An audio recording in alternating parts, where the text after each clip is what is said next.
Bonjour à tous, avant de commencer cette émission, un petit message pour vous demander de cliquer sur le petit pouce et de mettre un commentaire pour qu'on puisse être référencé. C'est important pour nous, ça permet de nous légitimiser en face des professionnels pour qu'on puisse demander des interviews. Voilà, je vous laisse avec votre émission, merci beaucoup, n'hésitez pas également à nous rejoindre sur tous les réseaux accessibles, que ce soit Instagram, Twitter ou encore notre serveur Discord. A très bientôt et bonne émission.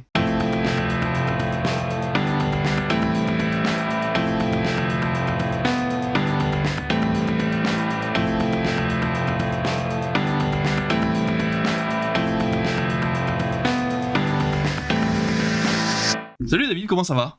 Eh ben écoute, ça va très bien. Nous sommes frères de chemise à carreaux. Oui, c'est vrai, Aujourd'hui, c'est vrai, exactement. c'est vrai que c'est On va les faire, même prénom, même année de naissance et on va les maintenant, skier de la bûche. maintenant même vêtements. Ça va pas nous aider à ce que les gens ne nous confondent pas, mais c'est pas grave. Et puis que ça reste David et David en même temps. Exactement. Donc chemise à carreaux et chemise à carreaux en ce début de printemps. Enfin, c'est pas tout à fait. En cette fin d'hiver plutôt. Ouais, c'est vrai. C'est Mais on plutôt- commence à voir le soleil un petit peu, donc Ça fait du bien. les- J'ai regardé cette chaîne et on n'en parlera pas dans cette émission, mais peut-être dans la prochaine, Carrément. le fameux TLC ouais, avec plaisir. qui, ça vaut le coup d'œil. Bon, de toute façon, on a une émission chargée, comme d'habitude, pour cette émission, comme à chaque fois, une partie actu qui va être très très chargée cette fois-ci. On va essayer Ouais. d'être assez Oui, bref oui. pour que vous ayez On le vraiment saura. l'essentiel des informations.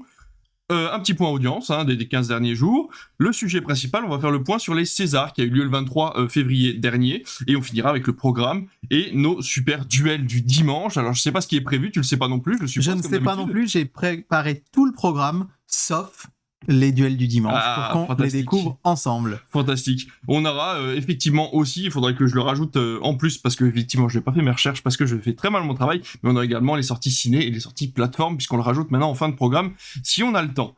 Alors voilà, moi je le sens bien cette émission, toi, moi, un micro, des auditeurs.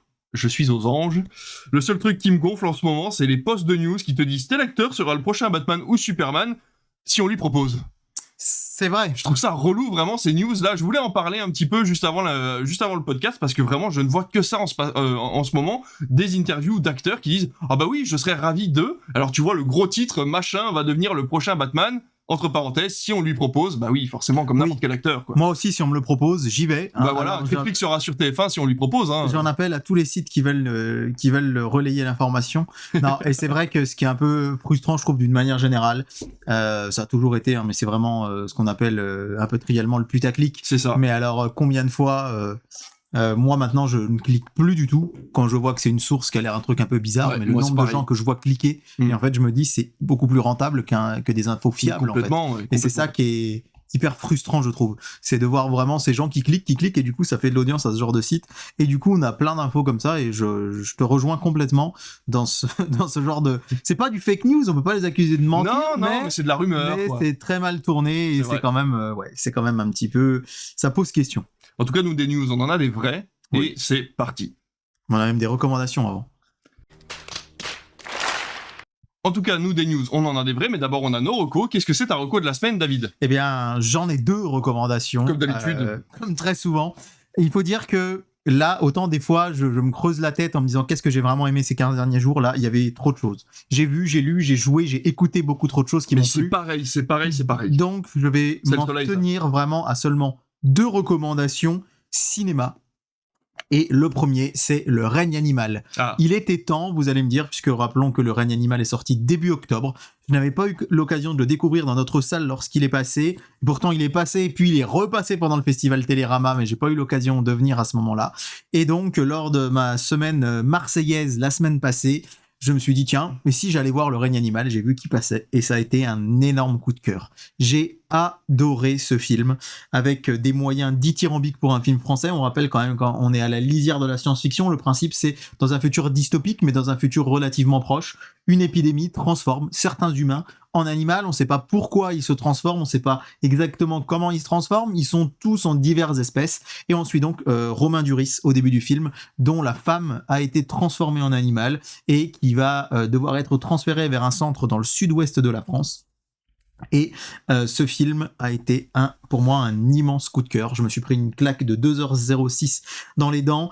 C'est clair que si je l'avais vu avant la fin de l'année 2023, il aurait été, je pense, alors mon top 3, il y avait Anatomie d'une chute, il y avait Babylone, il y avait J'ai oublié le numéro 1, les Banshees d'Inisherin. Je pense qu'il aurait été dans le top 3, peut-être à la place d'Anatomie d'une chute ou à peu près au même niveau. C'est un véritable coup de cœur, un chef-d'œuvre, et particulièrement, j'aimerais dire un grand bravo aux compositeurs et aux musiques de ce film qui sont absolument subjugantes.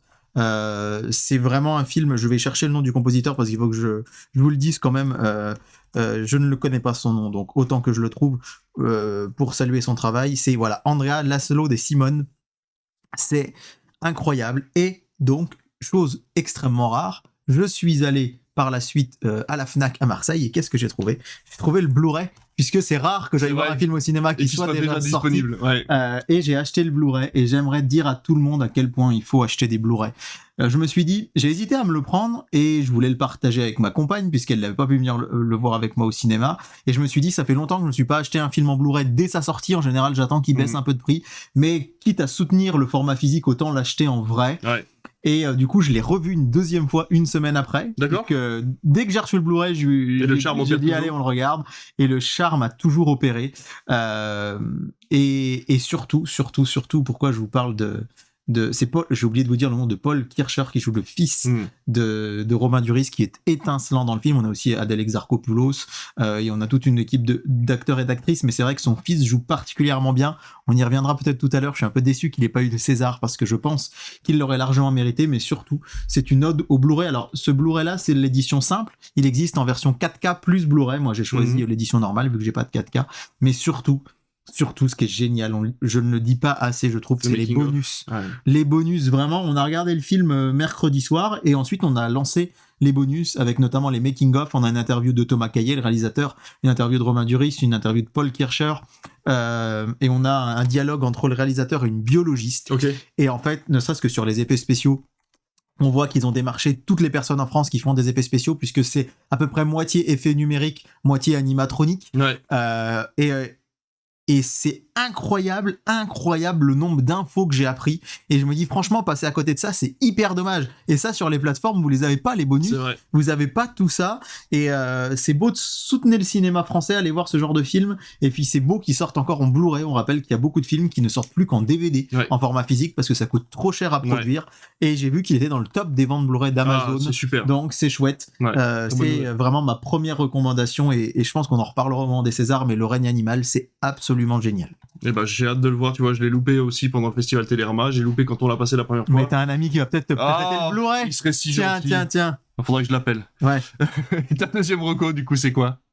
Ma deuxième reco, je vais être très bref parce qu'il s'agit de ne pas spoiler, mais c'est Dune partie 2 que j'ai eu la chance de voir en avant-première. Je salue les gens, ils sont adorables du cinéma Empire à Paray-le-Monial, qui est, on va dire, c'est des copains à nous, entre guillemets, ils sont à une quarantaine de kilomètres de chez nous, qui ont fait une soirée Dune, donc j'ai enchaîné Dune 1 et Dune 2, donc de 17h à 23h, ça fait quand même presque 6 heures auprès de ce cher Timothée Chalamet. C'était incroyable. J'ai hâte que tu le vois, je pense que c'est typiquement le genre de film qu'il faudrait qu'on débriefe sans doute dans un sujet principal. Et je voudrais pas te spoiler, ni encore moins spoiler nos auditeurs, parce que le film vient de sortir. Il est sorti il y a tout juste une semaine, puisque vous nous écoutez mercredi ou vous nous regardez en fin de semaine. Et j'ai été subjugué par la réalisation. La première scène dans le désert avec des couleurs incroyables. Il y a cette scène en noir et blanc très lourde au milieu du film.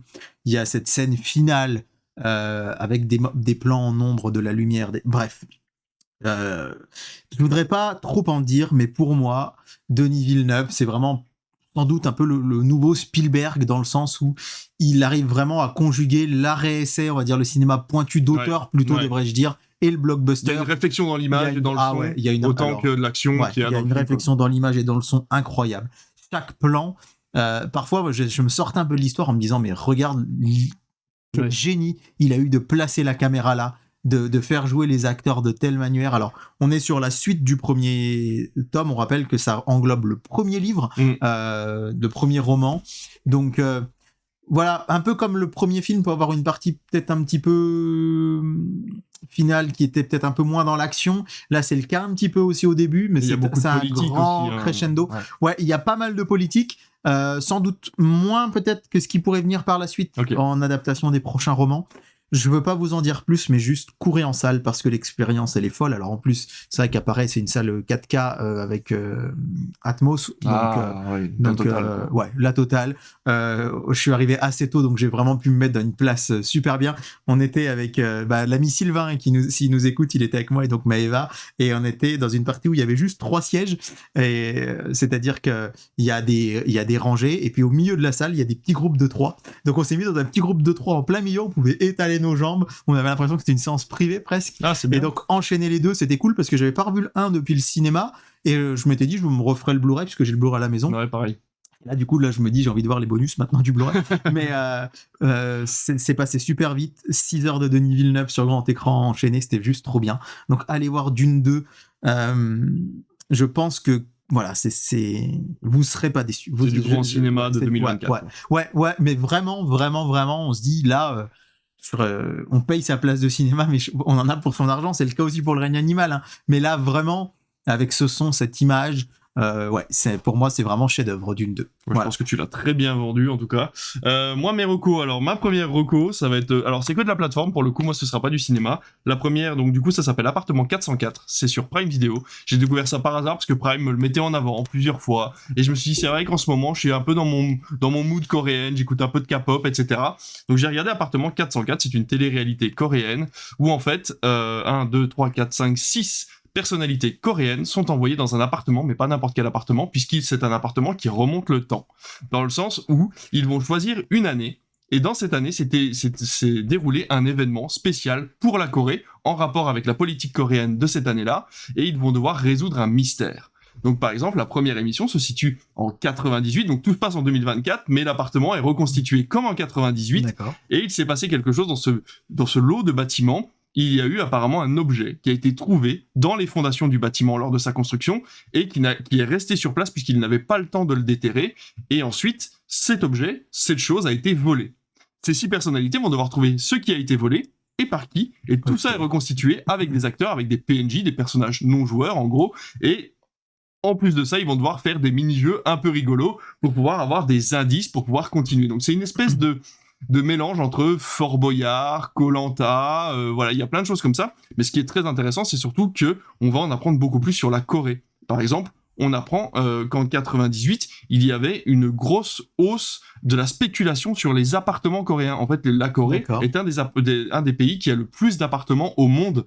Et donc du coup, il y a eu une espèce de grosse spéculation autour des appartements. Et donc, ils sont obligés de revivre les événements dans cette spéculation des appartements. Pareil, le 2e épisode se passe dans les années 80, à la fin des années 80. Et en fait, il fallait savoir que dans les années 80, les cours privés pour élèves étaient interdits en Corée.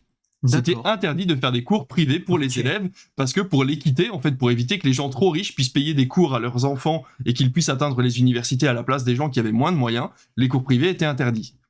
On part de ce postulat-là et on arrive en 86 et ils doivent découvrir pourquoi une jeune fille a été kidnappée.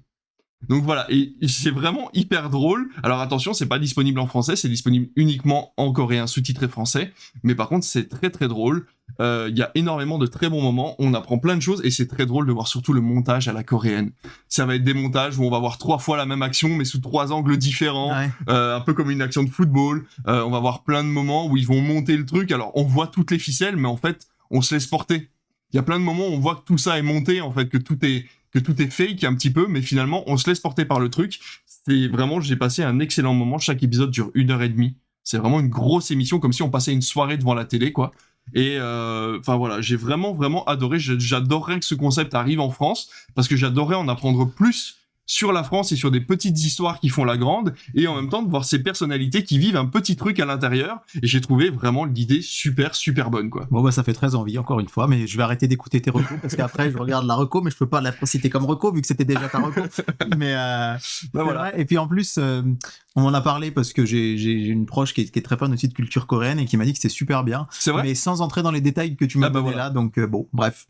Bah écoute, ce qui est bien, c'est que la prochaine, tu ne vas pas avoir à la recommander, puisque pour la première fois sur Critflix, il fallait que j'en parle. Comme je disais à David, c'est d'utilité publique. Je vais faire une déreco, je vais vous déconseiller quelque chose, puisque je suis allé au front. J'ai, tel un soldat, été tester des choses pour vous dire si c'est bien ou pas. Et cette fois-ci, ce n'est pas bien. Ce n'est pas bien du tout. C'est sur Prime Video, toujours. On s'est lancé là-dedans parce qu'il fallait qu'on trouve un truc à regarder avec Océane.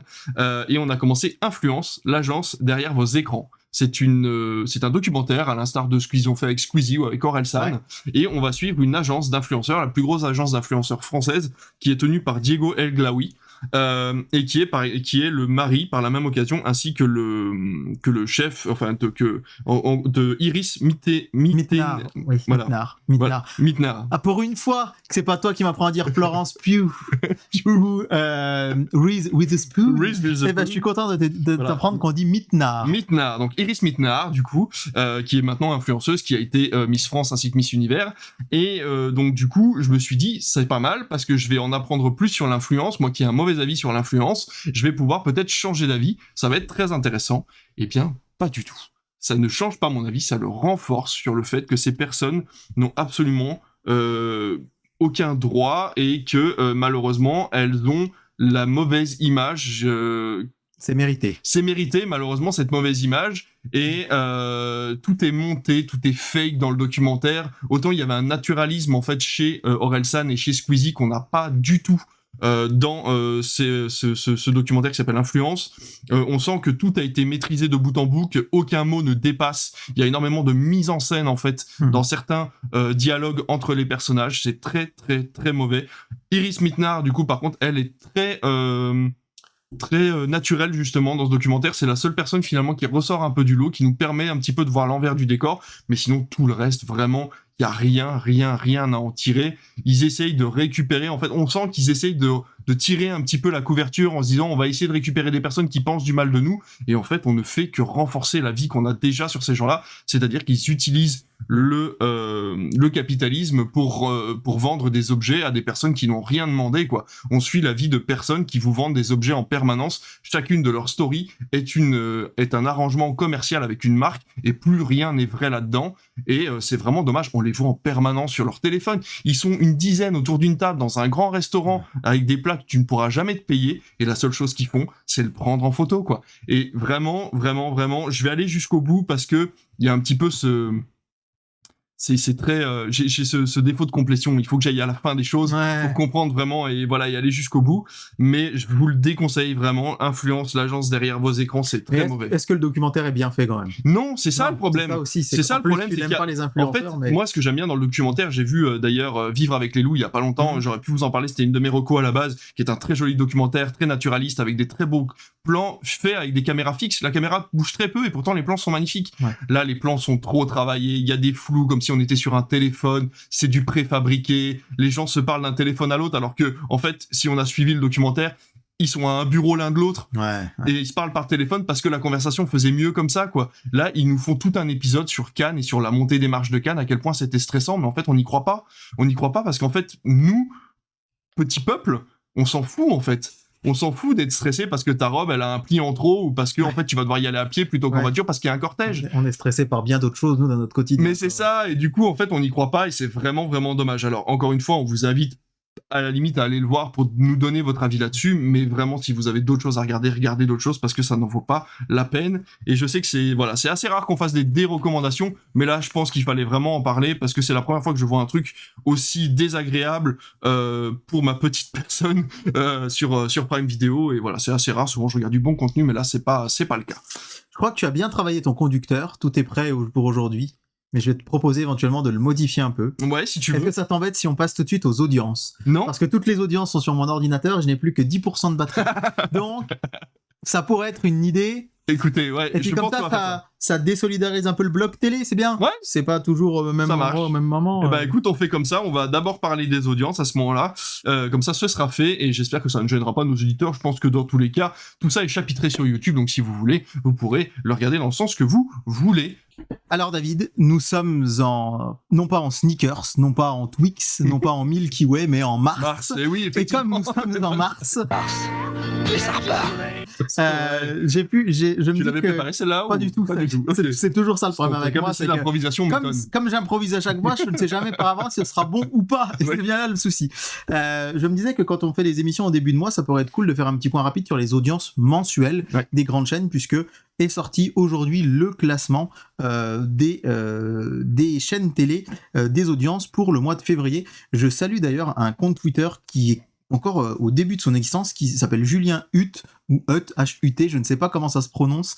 Tout ce que je sais, c'est qu'il diffuse les audiences que d'autres sites ne donnent pas, notamment les audiences en journée, notamment des audiences bien. de plein de trucs. C'est super intéressant sur Twitter. Et donc ça, pour le coup, les audiences mensuelles, on peut les trouver un peu partout, mais je suis allé sur son X à lui parce que... Ça fait bizarre de dire X quand même. Sur son Twitter à lui parce que je trouvais bien de mettre un peu en lumière son travail. TF1 est largement en tête, encore une fois, 18,5%, notamment porté par les très bonnes audiences de ses flux. Bien On sûr. rappelle que Danse avec les stars ou que The Voice cartonne vraiment. D'ailleurs, il y a un sondage qui est sorti. Que préférez-vous entre Starac et The Voice? Et 64% des Français ont répondu The Voice. Ah ouais. Donc tu fais donc partie des 36% autres. D'ailleurs, as-tu vu que L'élite. la tournée de la Star Academy va bientôt commencer, Oui. et du coup sur TF1+, ils vont proposer une émission quotidienne de 15 minutes qui va nous permettre de suivre tous les élèves C'est trop de bien. la promo. Voilà, pendant toute la tournée, on pourra vivre en immersion auprès d'eux, et donc ça va faire toute une série au final sur TF1+. Eh ben, ça me permet de te parler de la première incartade, et je le pense depuis un moment. Je trouve que c'est le rôle principal des plateformes, de proposer du contenu en plus, que ce Ouais. soit Disney+, ou TF1+, ou quoi. Mon fils, la dernière fois, a regardé des petits courts-métrages de Raccoon, de Rocket Raccoon et de Groot. Ouais. Ça dure 2 minutes. L'animation est impeccable, c'est hyper drôle, c'est très bien fait. Et je me suis dit, en fait, c'est ça, les plateformes, ça devrait être ça, un laboratoire, un espèce de medley de making-of, de choses comme ça, plutôt que finalement de faire des émissions et des séries à tort et à travers, et puis savoir quoi regarder. Non, mais c'est sûr, c'est un vrai appui. TF1 premier 18,5, deuxième France 2 14,8, troisième France 3, on est à 8,3, donc ça fait quand même un sacré différence. Carrément. Et M6 n'est que quatrième avec 7,9. Aïe, Et aïe, il faut aïe. rappeler que voilà, à part Pékin Express qui marche bien en ce moment, le reste c'est compliqué. La cinquième chaîne nationale, elle porte bien son numéro, c'est France 5. Ah, bien. Qui arrive derrière à 3,6. Bravo. Et le leader TNT, c'est C8, juste derrière, Ah ouais. 3,2, juste devant Arte, 3,1. Je me Donc demandais il y a où était vraiment, Arte dans il y a le vraiment classement. une bataille. TMC arrive un tout petit peu derrière avec 2,9 à égalité avec BFM qui est à 2,9 et C8 à 2,8. Donc Ça se bataille, quoi. ça se bataille vraiment très fort. Donc ça c'est pour les 10 premières chaînes du classement. On va passer aux audiences habituelles que je vous propose et on va commencer par vous. Oulala, où est-ce que je suis parti là? Je regarde pas dans. Reviens avec nous, David. Je reviens, promis. Je regardais pas la bonne page, alors forcément c'est un peu compliqué. Ah, ça marche pas, ça, hein. Ouais, Il y a c'est pas les ça. audiences dessus. Vous dire quand même que et c'est le contre-exemple parfait, hein, l'école a remonté le temps, marche plutôt bien. Ah, On est bien. à 2,2 millions sur C'est M6. pas si mal pour M6. Et c'est surtout devant TF1 avec sa tribu qui décidément peine énormément. Hein. On est seulement à 2 millions, d'ailleurs c'est terminé. La tribu, c'est lycée Toulouse-Lautrec Oui. qui fait son retour. Qui marchait pas mal, je crois. Qui marchait pas mal l'année dernière. Et donc là, sur ce lundi soir, hein, le lundi où nous avons enregistré la dernière fois, 19 février, les vieux fourneaux sont aussi à 2 millions sur France 3. Donc Bien. c'est bien de voir aussi que le cinéma marche aussi sur cette case du lundi, le lundi sur France 3, même si parfois... ça dépend du film qui passe, quoi. Tout simplement, on avait des moins d'1 million avec Da Vinci Code, par exemple, Ouais, c'est ça. et là 2 millions avec les vieux fourneaux. Mardi 20 février, Koh-Lanta est en tête à 3,8 millions. Et l'échec quand même de Gemini Man sur M6, on vous avait annoncé, on était un peu surpris de le voir arriver là. Et il ne fait qu'1,2 million, ce qui est quand même un petit peu. 3,6 millions pour Koh-Lanta, c'est pas terrible non plus. C'est pas terrible non plus. Ils sont premiers, mais c'est pas terrible non plus. The Resident qui stagne à 2 millions sur TF1 le mercredi, avec Des Racines et des Ailes à 1,9 million juste derrière. Et qui veut être mon associé, hein, qui peine avec son 1,6 million. Pourtant, tout le monde dit que c'est la meilleure émission du PAF. Et alors, moi, je supporte pas, je vais être franc, j'ai pas aimé du tout. J'ai jamais regardé. J'y arrive pas, moi. J'ai jamais regardé. À noter Un jour de pluie à New York, 735 000 et Les Indestructibles 2, 620 000. Ce mercredi soir-là, le jeudi 22 février, toujours Léo Mattei à 4 millions sur TF1, c'est hallucinant ce que ça peut marcher. Deuxième, c'est Pékin Express à 2 millions, puis Cash Investigation. C'est là que tu dis que c'est quand même dommage, parce que Pékin Express mériterait ses 4 millions à Léo Mattei. Bah ouais, mais carrément. carrément. Et à noter quand même que W9 est un 1,6 million avec du foot. Shakhtar Donetsk, Olympique de Marseille. Olympique de Marseille, pardon. Shakhtar Donetsk. J'étais dans les tribunes du stade en plus ce jour-là. Vous m'avez peut-être vu sur W9. J'avais mis exprès un joli pull rose. Mais bon, tout ça pour vous dire que ça a cartonné. Le réveil de la force aussi marche plutôt bien avec ses 822 000 sur TMC. Bravo. Avec juste derrière Hibernatus sur TF1 Série Film à 640 000. Donc ça fonctionne bien. Ça fait plaisir aussi de voir qu'ils écrasent Alad 2. Décidément, c'est Alad 1, Alad 2, ça avait marché en salle. Mais depuis, ça a vraiment... Ça fait A-L-A-D-I-N. Le vizir, tu sens qu'il a une petite haine. Pas bonne presse. Bah non, c'est ça, les gens ont pas aimé, quoi. Largement mérité. Vendredi soir, vous aviez Danse avec les stars, 3,9 millions. C'est vraiment chouette. Bien, ouais. Devant les petits meurtres d'Agatha Christie, 2,9 millions. D'ailleurs, c'est terminé les petits meurtres d'Agatha Christie. Il n'y aura pas de nouvelle saison. D'accord. France 2 l'a annoncé. En troisième, c'est du foot féminin avec France-Allemagne sur France 3 qui fait 1,9 million. Donc super. C'est quand même pas mal. C'est plus que le foot masculin la veille. Alors certes, c'est un match d'équipe nationale, mais quand même, c'est chouette. Et puis la quatrième place, c'est pour La Reine des Neiges 2, qui ne fait que, entre guillemets, 1,5 million. C'est pas mal, c'est mieux que Gemini Man, vous allez me dire, mais c'est vrai qu'on aurait pu s'attendre peut-être à quelque chose d'un peu plus puissant pour ce jour-là.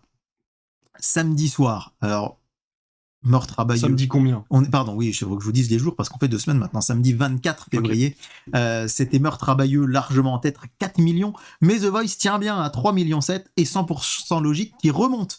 Ça se cassait un petit peu la figure, et là on repasse au-dessus des 3 millions. Et à noter que Blanca est seulement à 1 million sur M6. C'est vrai que c'est un petit peu tristoun, et seulement 180 000 téléspectateurs pour Aladdin et le roi des voleurs. Est-ce qu'on peut supposer que le départ de Taverneau serait lié peut-être aux dernières audiences Je sais pas, c'est bizarre parce que 37 ans qu'il était à M6, il est rentré à 37 ans, il y est resté 37 ans, mais il aurait dû rester 1 an de plus.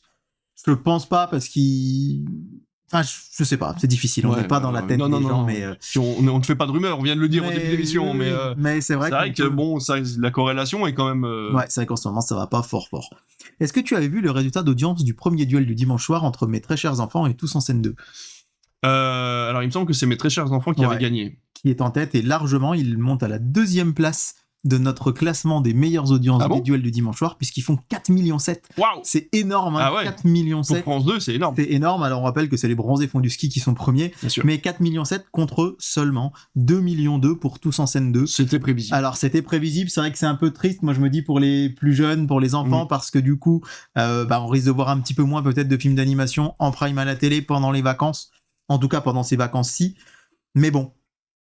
2,2 millions, c'est vrai que c'est quand même parmi les scores les plus bas pour TF1, et je crois que c'est le plus gros écart depuis très longtemps. J'ai plus la date, mais entre les deux chaînes quand France 2 est devant. Ouais. Et la dernière fois qu'il y avait eu un aussi bon score pour France 2, on rappelle, c'était avec les 5 millions de Boîte Noire qui avait cartonné lorsqu'il avait été diffusé, et quand même 1,4 million pour le dernier des Mohicans sur Arte, ce qui est pas mal du tout. Toujours taquet, Arte. Je voulais quand même qu'on s'arrête 5 minutes sur ce qui s'est passé, 2 minutes, sur ce qui s'est passé lundi dernier, 26 février, avec 5 millions, presque 5 millions 5 pour le Nounou, avec Boudère. Oui, j'ai vu ça, presque 5 millions 5, il a tout défoncé, les gens ont adoré. Un vrai travail, je m'occupe de l'équipe de foot. Le lundi, je réfléchis à qui je vais faire jouer. Le mardi, j'ai trouvé. Et le vendredi, je me repose, parce que la semaine a été longue. Et beaucoup parlent déjà sur Internet du nouveau Joséphine Ange Gardien. C'est vrai que Joséphine Ange Gardien, on le rappelle, Clément Garin avait annoncé que ça allait disparaître. TF1, Mimi Mati sont arrivés vendre boue en disant c'est pas vrai. En attendant, on en a presque plus d'épisodes inédits. C'est vrai. Et là, c'est vrai qu'un démarrage à presque 5,5 millions un lundi soir où tout le monde n'était pas en vacances en plus, je pense que il faut s'attendre à voir de nombreux nouveaux épisodes. Et les replays derrière. Et sans compter évidemment les replays, c'est énorme. Et ça siphonne tout le monde. L'école a remonté le temps qui perd 600 000 téléspectateurs, qui passe de 2,2 millions à 1,6 million. On a l'art du crime qui se porte quand même toujours bien sur France 2 à 2,9 millions. Mais si vous allez même du côté de la TNT, alors c'est assez amusant parce que TF1 Série Film avec 3 est devant Batman vs Superman sur TMC. 632 000 pour 3, seulement 486 000 malheureusement pour Batman vs Superman. Mais on voit que le Nounou a tout raflé sur son passage, et à mon avis 5,4 millions, on n'est pas prêt, on va le revoir sans doute très très prochainement. Tu sais s'il y a d'autres épisodes qui ont déjà été tournés? Non, c'était ça, je sais pas, mais je pense que c'était d'abord comment test. on dit, ouais, Un pilote. test. Ouais, un pilote. Et là, je pense que on risque de le revoir. On risque de le revoir très bientôt. TF1 Koh-Lanta 3,8 millions le lendemain, mardi 27 février, donc. Devant les Pénac sur France 3, 3,7 millions, donc c'est serré. Femmes de terre, 1,6 million. Et alors là, les 40 ans du top 50, hein, en dents de scie avec seulement 1 527 000 téléspectateurs sur M6, c'est pas mal, mais c'est pas fou. Mais presque 1 million sur W9 pour Resta Rocket, qui continue de séduire, et 750 000, c'est assez rare, hein, pour TFX, qui, avec Madame Doubtfire, un film que j'adore. Mercredi 28, La vie rêvée des autres sur France 2 à 3,4 millions, The Resident toujours à 2,1 millions sur TF1, qui va être mon associé, 1,6 million, et le carton de La Belle et la Bête, version live action sur Sister, 900 000 téléspectateurs. Tiens. Sur Sister, c'est, je crois, le deuxième meilleur score de tous les temps pour la chaîne, c'est incroyable. Bravo. Et sachant que W9, qui est censé être la grande sœur de Sister, fait moins de la moitié, seulement 430 000 téléspectateurs pour les 100 vidéos qui ont fait rire le monde entier. Bon, en même temps. Et du coup, Sister était pas si loin de ça d'M6 ce soir-là, donc c'est assez fou. Les audiences du jeudi 29 février, c'est des audiences qu'on vous donne qu'une fois tous les 4 ans, donc profitez-en. C'est vrai. Puisque c'est le principe d'un 29 février. Léo Mattei, toujours à 4 144 000, c'est énorme. Deuxième, France 2 avec envoyé spécial 2,3 millions, puis Pékin Express 2 50 000 téléspectateurs, et à la 4e place, il faut le noter, c'est France 5 avec Le mystère du tombeau d'Alexandre le Grand qui est à 876 000. Ouais, Puis gros écart quand même. Aladdin de Guy Ritchie sur W9, 845 000.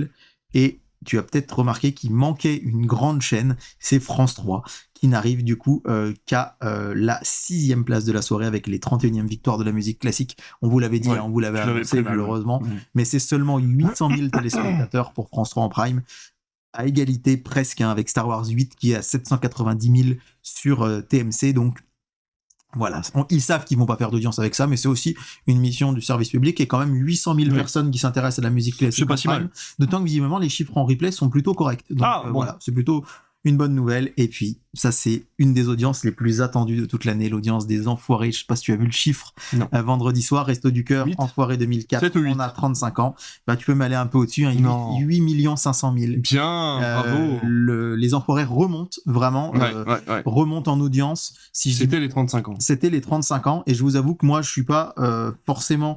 c'est pas une émission, je suis pas un grand fidèle des Enfoirés.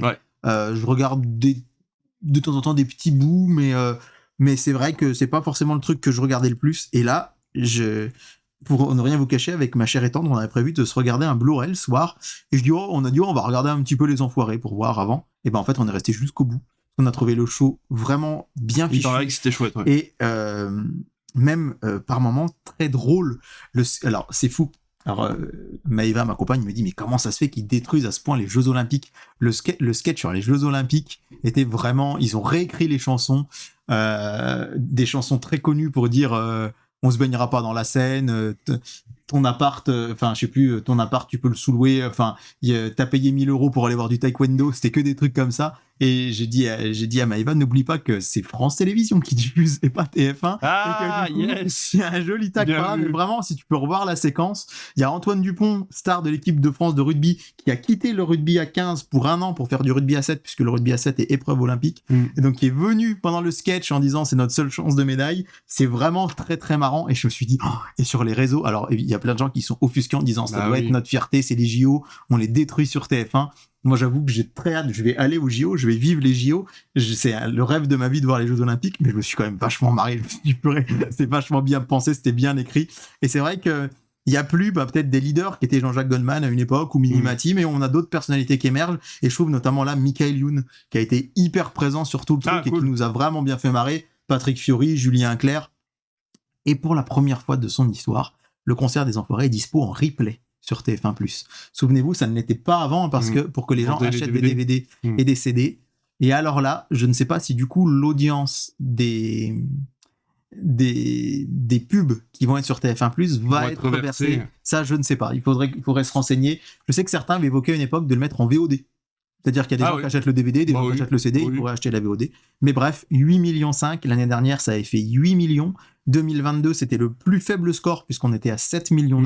ce qui est quand même toujours très correct. Bah oui. Et rappelons que le record d'audience, c'est la boîte à musique des Enfoirés. C'est pas si vieux que ça, c'est 2013, hein, ça a une dizaine d'années, 12 millions 8. Ah la vache. Et ils ont été au-dessus des 10 millions jusqu'en 2018. Ok. Donc ça reste, voilà. Donc grosse audience ce vendredi soir. Et puis on va terminer ce petit tour d'audience rapidement pour vous dire que samedi, The Voice était leader avec 3 millions 8 devant 100% Logique qui continue de monter, 3 millions 2. Et j'étais devant samedi soir.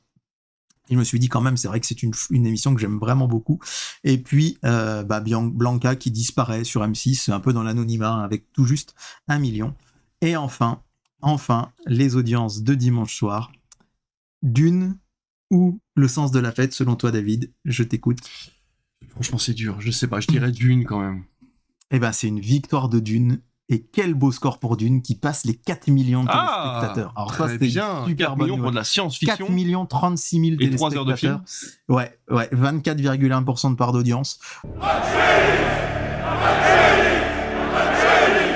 Gros carton, Le Sens de la Fête est à 3 millions 3. Magnifique. Donc si on ajoute les deux, ça fait quand même une super soirée cinéma. Ça fait quand même 7 millions 3 pour les deux films. Vous avez ensuite Capital à 2 millions 100. Association criminelle sur France 3 à 1 658 000, puis Les Cheyennes sur Arte 827 000, OSS 117, Alerte Rouge en Afrique Noire sur W9 à 709 000. Donc gros carton pour Dune, bravo. Et puis juste rapidement deux petites audiences en journée qui sont quand même assez intéressantes pour vous dire que on va commencer, j'ai perdu mon onglet mais c'est pas grave, on va commencer par vous dire que il y a eu un événement sur Gulli cette semaine. Ok. Ça a été l'arrivée de la nouvelle série Pokémon. Je sais pas si tu regardais Pokémon quand tu étais petit. Je regarde encore de temps en temps. Et Pokémon, en fait, il y avait, je crois, plus de 1200 épisodes avec Sacha, qui est, désolé, je vous spoil, mais c'est déjà passé chez nous à la télé, qui est devenu maître Pokémon Bien quand sûr. même. Et donc, cette semaine, pendant les vacances donc de 2 zones, Gulli a diffusé la nouvelle série qui remplace Avec les deux nouveaux les enfants. deux nouveaux enfants qui s'appellent C'est ça. Pokémon Les Horizons. Et attention, tenez-vous bien, les 2 premiers épisodes ont tout écrasé ou presque sur leur passage. Et Gulli a fait le matin à 11h 300 000 téléspectateurs. C'était quel jour? C'était mercredi 28. À 11h. Ouais, à 11h du matin. Ça fait plus que la matinale Bonjour de TF1, pour vous donner un ordre d'idée. Leader national auprès des enfants avec 18% de part d'audience. Leader TNT auprès des moins de 50 ans. C'est-à-dire que même chez les moins de 50 ans, c'est-à-dire on en fait Il y partie. a des curieux, Je quoi. suis désolé, on n'est plus des enfants, David. Ça me fait mal au cœur de dire ça. on s'y fait, on s'y fait.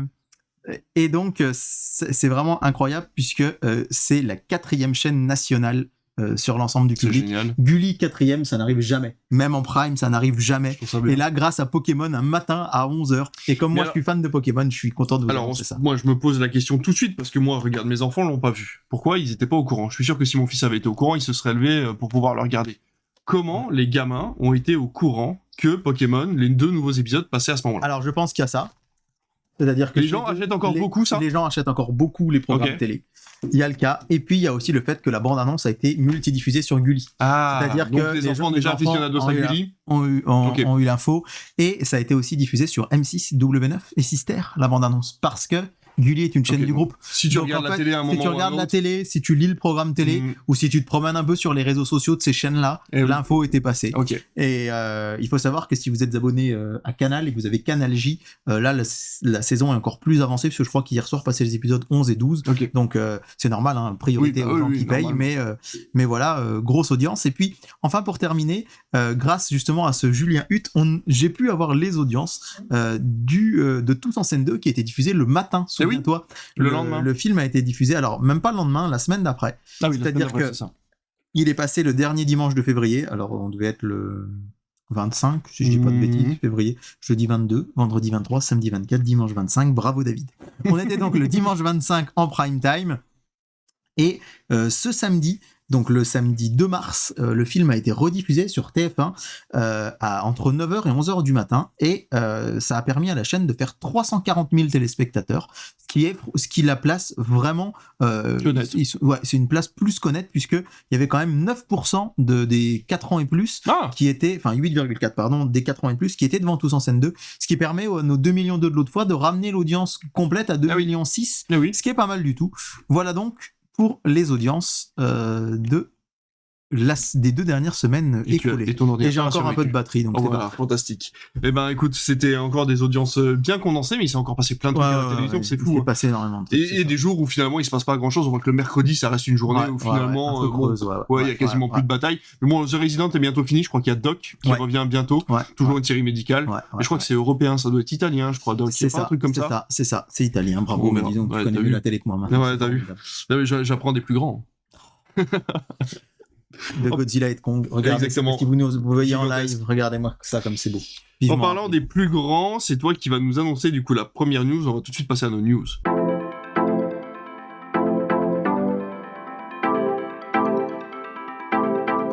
Cette première news, David, elle concerne les plateformes de streaming avec une arrivée de Max qui aurait peut-être été datée.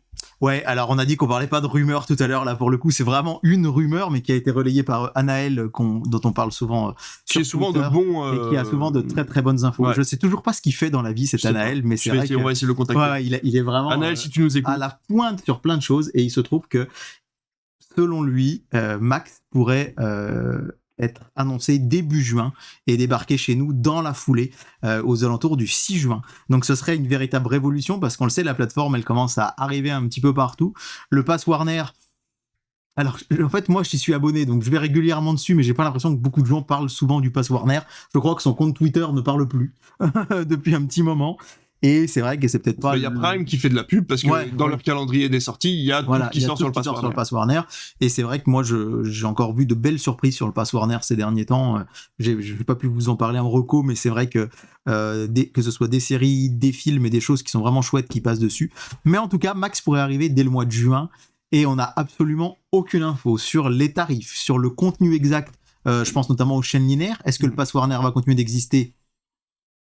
Pas sûr. Ce serait logique qu'ils disparaissent, mais est-ce que du coup, en s'abonnant à Max, on aura... Je pense que ça va faire comme The Last of Us qui était disponible sur Prime gratuitement pendant un temps, c'est-à-dire qu'ils vont laisser le temps de la licence qui a été signée avec Prime, et puis après, tout va s'arrêter d'un coup. Et puis, D'ailleurs, petite news sur Prime, sur les droits, j'en profite, sur les droits télévisés du foot. On rappelle que pour l'instant, il n'y a encore rien qu'à fuiter. Canal+ a annoncé de nouveau que non, c'est mort, ils n'iraient pas. Tout le monde disait, ils vont finir par y aller. Non, ils n'y vont pas. Je sais pas si on avait expliqué à nos auditeurs ce qui s'était passé, puisque du coup, Amazon avait récupéré les droits, on va dire pour moins cher, entre guillemets, que ce que paye Canal d'habitude. Et donc la Canal, la mauvaise, il a dit, bah non, puisque vous faites moins cher à Amazon, nous, on se présente pas. C'est ça, c'est-à-dire que Amazon payait pratiquement 2 fois moins cher pour 8 matchs. Dont pour 8 matchs par journée de championnat. Donc si vous multipliez ça par plus de 30, ça fait quand même énormément. Avec des grosses affiches. Et avec toutes les grosses affiches, et Canal payait presque le double pour 2 matchs seulement. Donc alors que ça c'est suite à la faillite de Mediapro. Et donc là, Canal l'a dit, mais tout le monde disait non, mais ils vont y aller. Non, ils ont dit c'est mort, on n'ira pas. Non. Visiblement, Emmanuel Macron lui-même est allé voir le patron de beIN Sport en lui disant il faut vraiment que vous enchérissiez parce que la Ligue 1 vaut de l'argent. Et visiblement, il y aurait un accord, peut-être beIN, DAZN, qui lancerait sa plateforme. Et du coup, quid de Prime ? Il faut rappeler que Prime a quand même lancé son abonnement Prime Foot qui coûte quand même 13 ou 14 euros par mois. Et visiblement, Prime, d'après les dernières infos qu'on a, se positionnerait uniquement sur la diffusion d'un ou 2 matchs, c'est-à-dire ce qu'a Canal+ maintenant, mais par contre qui serait diffusé dans Prime classique. Il y aurait plus besoin de Prime Ligue 1. Comme pour Roland Garros. Ouais, voilà, ce serait dans le catalogue Prime. Donc gros chamboulement à venir avec Prime, je pense, dans les prochains mois, avec notamment peut-être cette arrivée de Max. Et on verra pour la Ligue 1. Pour voir ce qui va se passer dans les prochaines saisons. En tout cas, moi je reste chez Warner, puisque ma news elle concerne le fait qu'ils se sont quand même réjouis, puisqu'on a que 55 millions de pertes en 2023, le 217 millions en 2022, donc c'est quand même pas mal. Les Pôles Studios sont à moins 18% de gains malgré Wonka, Aquaman 2 et La Couleur Pourpre. Bon, pas d'inquiétude, vous en faites pas, ça fait quand même une baisse que de 7% du groupe qui réalise quand même 10 milliards de dollars de chiffre d'affaires globaux en 2023. Si c'est le chiffre d'affaires ton sujet, c'est global. C'est global. 10 milliards, c'est voilà. global. C'est ça. Donc on va dire qu'au total, ils ont fait ça. Au total, ils ont fait 10 milliards de chiffre d'affaires. Ils se réjouissent quand même parce que justement, l'arrivée de Max arrive tout doucement à travers le monde. Ils ont prévu toutes les arrivées internationales en 2024. Donc normalement, ils sont quasiment en termes de bénéfices, ils sont quasiment à zéro. Donc il n'y a pas de perte quasiment cette année, ce qui est quand même assez réjouissant puisque la plupart des entreprises qui ont lancé leur plateforme de streaming sont toujours dans le moins, hein, que ce soit Disney, Paramount+, ou même Netflix. Netflix, quoique Netflix a dégagé du bénéfice, je crois, Oui, c'est pendant pour le la Covid. première fois, Ouais, c'est ça. assez récemment, ouais, exactement. Donc c'est vrai que c'est quand même assez intéressant de voir que des grosses firmes comme Warner Discovery du coup sont quand même en galère, hein. Donc on se plaint d'avoir du moins 200 € à la fin du mois sur nos comptes en banque, mais finalement on s'en sort pas si mal. C'est vrai, mais quid de Dune dans tout ça? Est-ce que Dune va réussir à remonter la baraque? Parce qu'on sait que Dune... C'est ça. Justement, tu as des infos sur Dune 3, toi. Alors, j'ai des infos. J'ai récupéré via quelques sources de sites bien informés des infos sur Dune 3, notamment une interview de Denis Villeneuve. Il faut savoir, je rappelle, que Dune, le 1 et le 2, je le disais tout à l'heure, adaptent le premier bouquin, c'est-à-dire qu'il s'appelle Dune. C'est pour ça d'ailleurs que les films, c'est Dune partie 1 et Dune partie 2. C'est ça. Et Denis Villeneuve a fait part de son souhait de faire un troisième film qui adapterait le deuxième bouquin qui s'appelle Les Héritiers de Dune, ou Les Hérétiques de Dune. Les Héritiers de Dune. Les Héritiers de Dune. Je crois que c'est ça. Oui. Bref, il veut adapter Dune 2 en un seul film. Et en fait, il a dit de manière...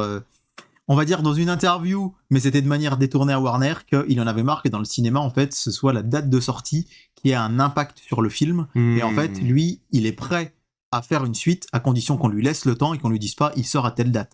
Et ça, on le voit très souvent arriver, c'est-à-dire que on nous avait déjà annoncé la date de sortie du Superman, par exemple, de James Gunn. D'ailleurs, il y a eu quelques petites infos cette semaine, vous avez peut-être vu, il va s'appeler Superman, photo, voilà, une photo, bref. Mais il dit, moi, je veux bien faire le 3, mais qu'on me donne le temps pour le faire. Warner, de son côté, c'est comme pour le 2, hein, rappelez-vous, Warner a refusé de signer un blanc-seing à Denis Villeneuve, c'est-à-dire que Denis Villeneuve voulait tourner le 1 et le 2 dans la foulée. Warner a dit non, on va voir si le 1 dégage assez d'argent et ensuite on fera le 2. Et bien là, c'est la même chose. C'est-à-dire que Denis Villeneuve dit je ne veux pas qu'on m'impose de calendrier, et Warner dit on va voir déjà ce que va faire en termes d'entrée, parce qu'en fait, ça va cartonner, c'est sûr, mais ça coûte aussi extrêmement cher. Bien sûr. Donc évidemment, c'est la balance bénéfice-dépense qui va jouer dans tout ça. Et j'en profite aussi pour dire qu'il y en a un qui s'en fout un petit peu, c'est Hans Zimmer, qui a commencé de composer la musique du 3. Voilà. Donc parce que je pense qu'il voit bien, pas d'image, voilà, il voit bien le coup arriver qu'on va lui demander de le faire.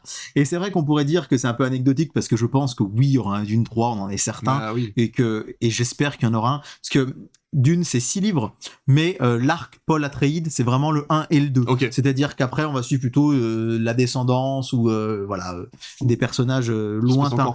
Ça se passe bien plus tard dans l'histoire, à partir du 3e livre. Donc c'est pour ça que Villeneuve a pas dit qu'il voulait adapter toute la saga. D'ailleurs, point de vue roman, c'est vraiment le premier. Oui, ça paraît plus logique pour le cinéma de faire une trilogie. Oui, voilà, ouais. Donc ça serait pas une mauvaise idée. Ça se fera sans doute, mais effectivement, les arguments financiers comptent. Et pourquoi je vous dis ça? Parce que vous avez peut-être vu aussi passer une interview récente de Damien Chazelle, qui a dit que il est très embêté parce que pour l'instant il trouve pas de moyen de faire son prochain film, parce que les studios ne le suivent pas suite à l'échec de Babylone. Et on en parlait là, c'est dans le dernier podcast, que justement maintenant les studios américains sont beaucoup plus frileux pour les gros budgets. Ils sont beaucoup plus frileux, et là Damien Chazelle il a dit c'est clair, il va falloir que je fasse un plus petit film avec un plus petit budget qui marche avant de pouvoir refaire une grande fresque à la Babylone. Et c'est vrai que c'est un peu... Oui, mais ça correspond au cycle d'Hollywood. Je veux dire, au bout d'un moment, il faut savoir pouvoir donner de soi avant. Enfin, tu vois, nous, c'est pareil un petit peu. On donne un peu de nous, et puis derrière, on nous en rend un peu pour pouvoir avoir plus de liberté. Bien sûr. Dans la vie réelle, ça se passe comme ça. Je pense qu'à Hollywood, c'est pareil. Mais c'est vrai que Babylone, voilà, moi personnellement, je l'ai vraiment beaucoup aimé. Babylone était un échec. Et je me dis, c'est vrai que c'est un peu injuste parce que le film est super et ça a pas marché. Bon, il y a des films moins bien qui marchent très bien, mais c'est comme ça. Mais du coup, il faut pas oublier cet argument. C'est pas parce qu'on est Damien Chazelle qu'on a fait La La Land et que tout ce qu'on a touché avant Babylone, on l'a transformé en or, que ça va qu'on peut avoir un blanc-seing tout le temps. Il faut aussi revenir sur, voilà, Damien Chazelle a fait 4 films, 2 qui ont fonctionné, 2 beaucoup moins. Je veux dire, La La Land et Whiplash qui ont un gros succès critique et qui ont bien fonctionné au box-office. Il s'est aussi planté avec First Man et avec Babylone. Et je pense en fait qu'il faut pas oublier qu'il y a pas beaucoup de réalisateurs qui... Moi je pense qu'il y a Spielberg, il y a Nolan, peut-être qui aujourd'hui peuvent faire à peu près ce qu'ils veulent. Ah oui, voilà. Bien sûr. Denis Villeneuve, en ce moment, oui.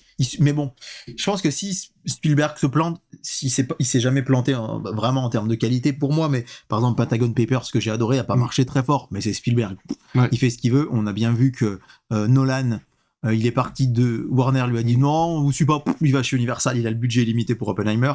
Mais là, quel réalisateur aujourd'hui, à part tous les deux et Villeneuve, peuvent avoir un blanc-seing comme ça en lui disant allez hop, fais ce que tu veux, chèque en blanc? Je pense qu'il n'y en a pas beaucoup finalement, et c'est normal, le cinéma c'est aussi de l'économie, faut pas l'oublier. C'est vrai, très bonne transition pour savoir que Bong Joon-ho n'a pas un chèque en blanc non plus, puisque Mikey 17 a été repoussé. Son film avec Robert Pattinson, c'était le réalisateur de Parasite, pour ceux qui ne voient pas qui c'est. Réalisateur qui avait eu donc du coup l'Oscar Et la Palme d'Or. Palme d'Or C'est quand même pas en rien. 2010... Ou non, plus tôt que ça. 19. 2019. Enfin, dans ces eaux-là, en tout cas. Ouais, on va... Oui, parce qu'on l'avait eu juste avant le Covid, je crois. On avait pu Attendez, je vais ressortir. réfléchir Voilà. pour les gens qui... Tu vas réfléchir avec ton téléphone voilà, pendant que les je gens vous parle de ça. en podcast, je ne suis pas du tout sur mon portable. Hein. On est toujours chez Warner Discovery et donc du coup David Zaslav, le grand patron de Warner, Encore est allé un David, voilà oh. encore un David est allé voir le tournage. Il a vu combien ça avait coûté pour le moment. Il a dit bon, on va peut-être enlever quelques billets de l'enveloppe parce que vous commencez à me gonfler, tous à me demander de l'argent.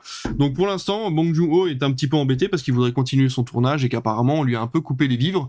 Donc voilà, le film a été repoussé à 2025 et on espère en tout cas avoir une date d'ici quelques mois pour voir ce film qui a l'air très intéressant puisqu'il s'agit d'un film futuriste et dystopique dans lequel un homme revit la même vie à chaque fois qu'il meurt sur une planète désertique. Donc ça peut être très intéressant à voir, surtout réalisé par Bong Joon-ho, lui qui avait Bien fait sûr. à l'époque le film avec le train qui s'appelait Le Bong Joon-ho, le train. le train Dernier tu train sais- pour Busan. non, c'était t'as pas pas- ça. non, tu sais le train qui faisait une boucle dans un monde en hiver. Snowpiercer. Snowpiercer, merci. Voilà. Non, c'est lui qui a fait non, c'est non. Je suis en train de Est-ce que tu peux réfléchir avec ton téléphone s'il te Oui. plaît David pour savoir si c'est bien Bong Joon-ho qui a fait Snowpiercer, que je me trompe pas mais il me semble que c'est lui. En tout cas, Parasite, c'est bien 2000, Palme d'Or 2019 et Oscar 2020. Voilà, c'est du ça. coup. Et c'est bien Bong Joon-ho qui a fait Snowpiercer. C'est ça. Bon bah c'est bon alors, on est tout bon, je vais pouvoir garder la main puisque j'avais raison pour vous dire que The Crown par S'il contre, avait eu tort, il n'y avait plus que moi qui parlais jusqu'à la fin de l'émission, du coup. c'est ça. The Crow, pas The Crown mais bien The Crow. The Le Crow film sans sur, N. sur le monsieur qui a un maquillage bizarre est prévu pour le 5 juin 2024 par Metropolitan et qui a annoncé également la date de Ballerina, le spin-off de John Wick. Qui sortira lui pour le 4 juin 2025 et pas 2024, donc on aura une suite entre guillemets à John Wick, Ballerina qui sera interprétée par l'actrice, voilà je me lance dans des trucs et je n'ai pas les noms, qui jouait dans Blade Runner 2049 Ah oui, justement. Mireille Mathieu. Mireille Mathieu, c'est ça. Anna... Taylor-Joy. Non. J'ai pas vu de Blade Runner 2049, donc tu peux me regarder. James Bond. Anna de Armas. Anna de Armas, merci. Heureusement que j'ai mon, En fait, mon c'est pas- fidèle acolyte. Ce n'est pas une émission, c'est un quiz. Et n'oubliez pas les acteurs, présentés par Nagui tous les soirs à 19h sur France 2. Exactement. En tout cas, en attendant d'avoir vu Ballerina, vous pourrez aller voir John Wick sur Prime Video, mais John Wick sur Prime Video avec de la pub. Ouais, j'ai reçu le mail, comme tout le monde, Moi aussi. pour nous annoncer que le 9 avril, il y aura de la pub sur Prime Video. Et moi, ça me fait hurler Ah, que je les peux plus. plateformes se mettent à nous mettre de la pub dans nos contenus. Venez pas vous plaindre que vous payez plus de Et- redevances télé. Hein. Et franchement, avant, c'était... Vous aurez un abonnement moins cher, mais il y aura de la pub. Maintenant, c'est vous allez payer pareil, mais si vous voulez pas de pub, vous devrez payer plus. Et ça me met hors de moi. C'est vrai que c'est une phrase qui est très très très, très juste. Ouais. Ouais, ça me met hors de moi. Ouais. C'est qu'avant, tu payais moins, mais t'avais de la pub, ok. Mais là, maintenant, tu payes plus pour ne pas en avoir. Et surtout, si vous avez regardé un petit peu, moi, j'ai été voir les petites lignes en bas, on nous promet que le contenu de publicité sera sensiblement plus faible que celui de la télé en linéaire. N'oublions pas que... Et que de la concurrence, mais Prime. Oui. Et moi, je vais insister sur le sensiblement, puisque vous le savez, je suis enseignant et j'en ai parlé justement en rigolant avec un collègue prof de maths qui m'a dit oui, sensiblement, d'un point de vue littéral, ça veut dire un tout petit peu moins. C'est ça. Ça veut dire un tout petit peu moins que la télé en linéaire. Et franchement, j'ai vu des gens, alors c'est un tweet qui a cartonné ce week-end sur Twitter, je comprends, ils l'avaient déjà fait cette blague plusieurs fois pour d'autres films, mais c'est genre, c'était Dune passe dimanche soir sur TF1, avec les pubs qui vont nous coller, on aura la fin lundi à 7h dans Bonjour. Et ben d'un autre côté, maintenant, ça va être la même chose quand vous allez regarder un film sur les plateformes, et franchement, quand on voit ce qui est devenu YouTube, je me dis que, Et l'atrocité. d'accord, TF1 nous coupe 2 fois 3 minutes un film. Alors, c'est long et c'est pénible, je suis d'accord, mais je crois que j'en suis venu à préférer 2 fois 3 minutes que 10 fois 30 secondes. C'est tout le temps ça. On regarde un truc, ça coupe. Je suis d'accord. Et ça va être pareil maintenant sur ces plateformes pour lesquelles on paye. Rappelez-vous que pour TF1 et pour M6 et pour Arte et même maintenant pour toutes les chaînes de télé, sauf si vous êtes abonné à des chaînes payantes, vous ne payez rien. Alors, d'accord, de tout temps, les chaînes du câble ont été... Il y a de la pub dessus aussi, un petit peu.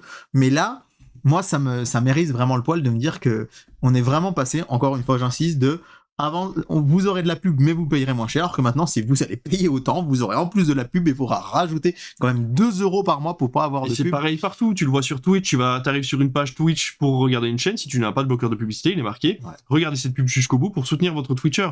Sur YouTube, c'est la même chose, et ne me parlez pas de vos bloqueurs de pub, parce que les bloqueurs de pub sont là pour vous empêcher de financer la plateforme. Donc plus vous aurez de bloqueurs de pub, moins il y aura de pub, et plus ils mettront de pub pour les gens qui n'en ont pas, ou ils vont trouver d'autres moyens, de toute façon, à un moment ou à un autre, pour vous faire payer. Ouais, c'est ça. Et toutes les actions commerciales que vous avez sur les youtubeurs ou les twitchers, c'est de la pub aussi. Donc dans tous les cas, ne vous leurrez pas, la télévision a toujours eu de la pub pour pouvoir financer leur programme, et c'est pareil partout, que ce soit sur les plateformes, sur YouTube, sur Twitch, partout, l'argent et la publicité font les programmes, c'est comme ça. C'est ça. Donc la solution, elle est toujours là. Hein. Si vous voulez voir des films ou des séries sans pub, c'est les Blu-ray. Quoi qu'à l'époque, sur les VHS, mon petit père, et encore sur les DVD et les Blu-ray, on a de la pub avant d'arriver au menu. Oui, c'est des bandes annonces en général quand même, ce qui est pas tout à fait des vraies pubs. C'est vrai, je me suis jamais plaint des bandes annonces sur Prime Video. C'est vrai que là, j'ai regardé Gen V sur Prime la semaine dernière. Et je me disais, je suis bien content de l'avoir vu maintenant, parce que, évidemment, ça arrive en avril, et qu'est-ce qui va arriver en juin? La nouvelle saison de The Boys. Voilà.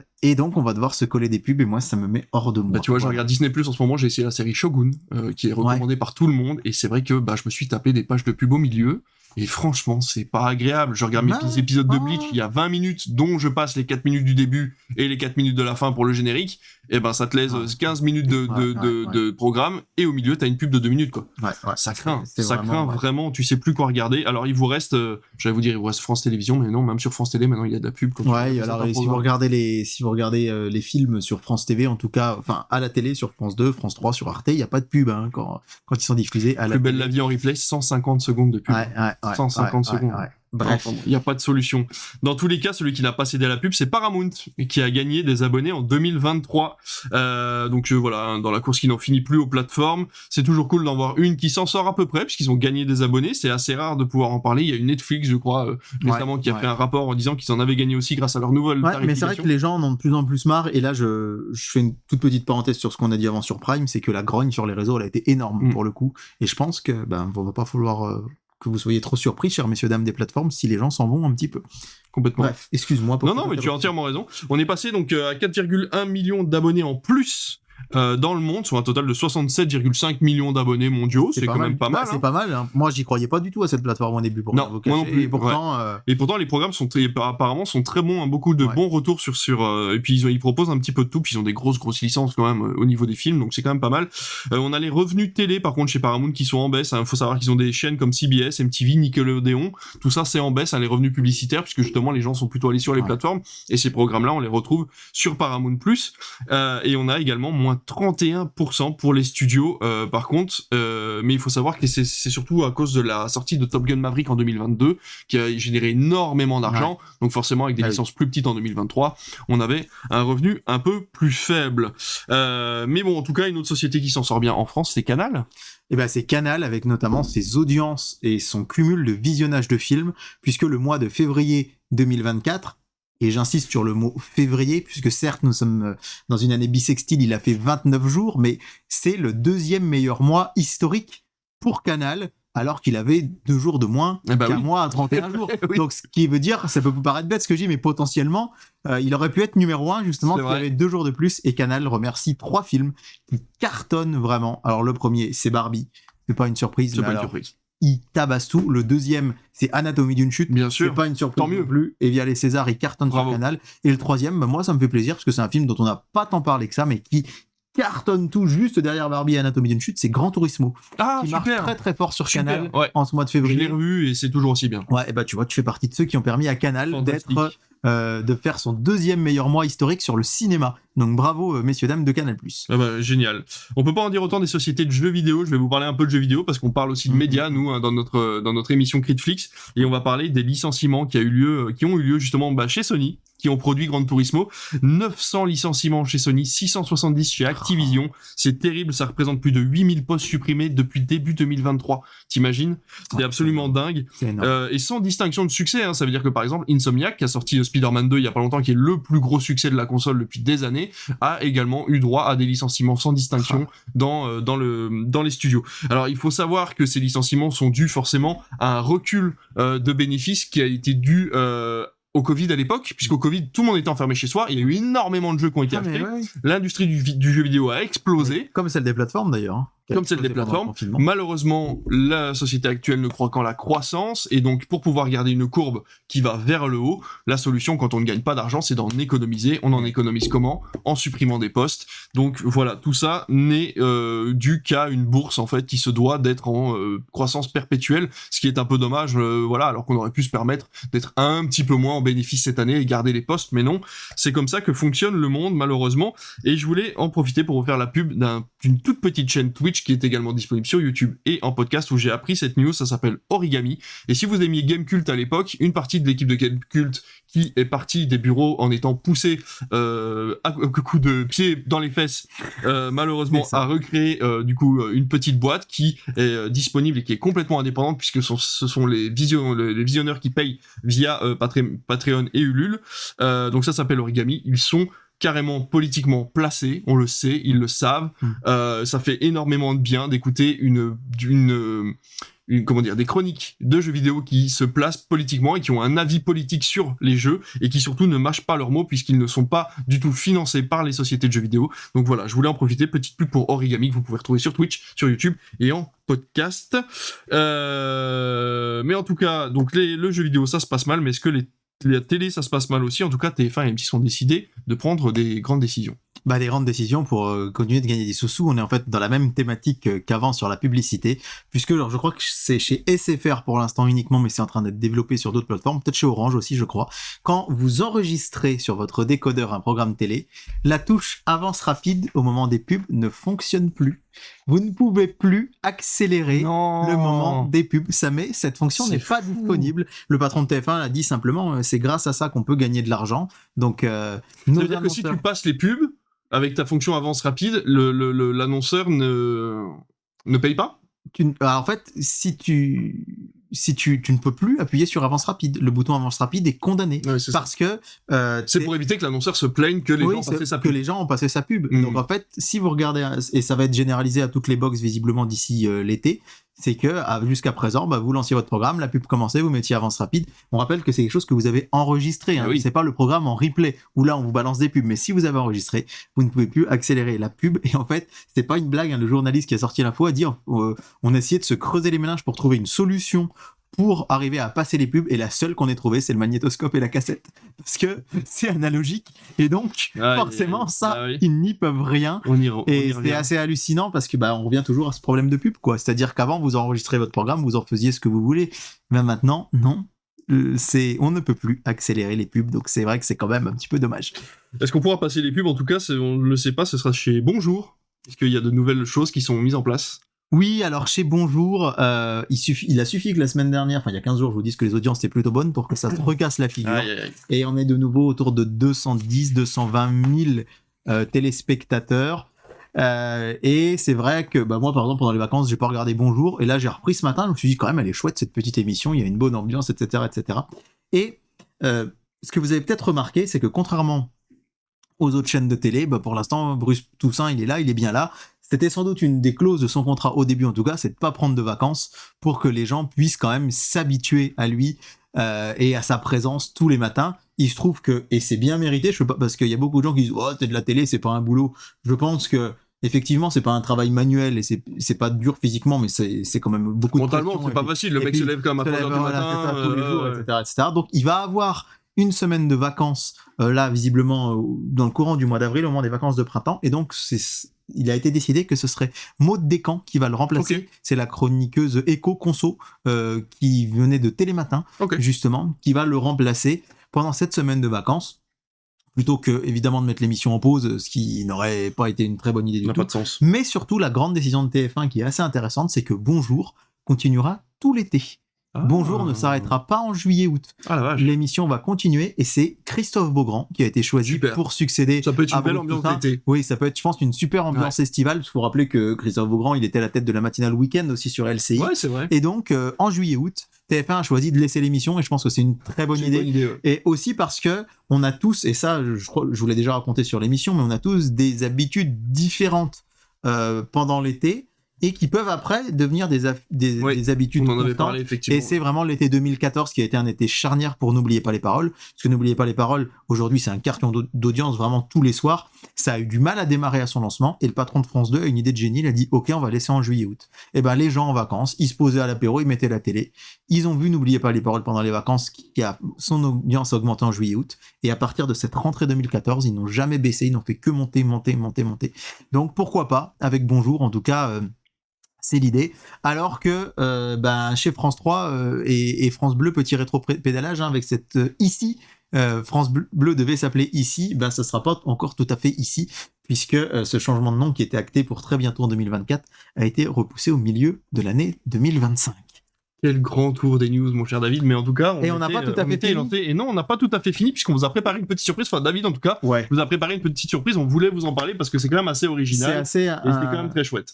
C'est assez original, en effet. Pour ceux qui nous regardent sur YouTube, j'ai dans mes mains un numéro de la Bougie du Sapeur. C'est un journal qui a la particularité de ne sortir qu'une fois tous les 4 ans. C'est-à-dire que vous avez des quotidiens qui sortent tous les jours, vous avez des hebdomadaires toutes les semaines. Et là, j'espère que j'ai encore un petit peu de batterie pour pouvoir... Quasi quadri... Ouais.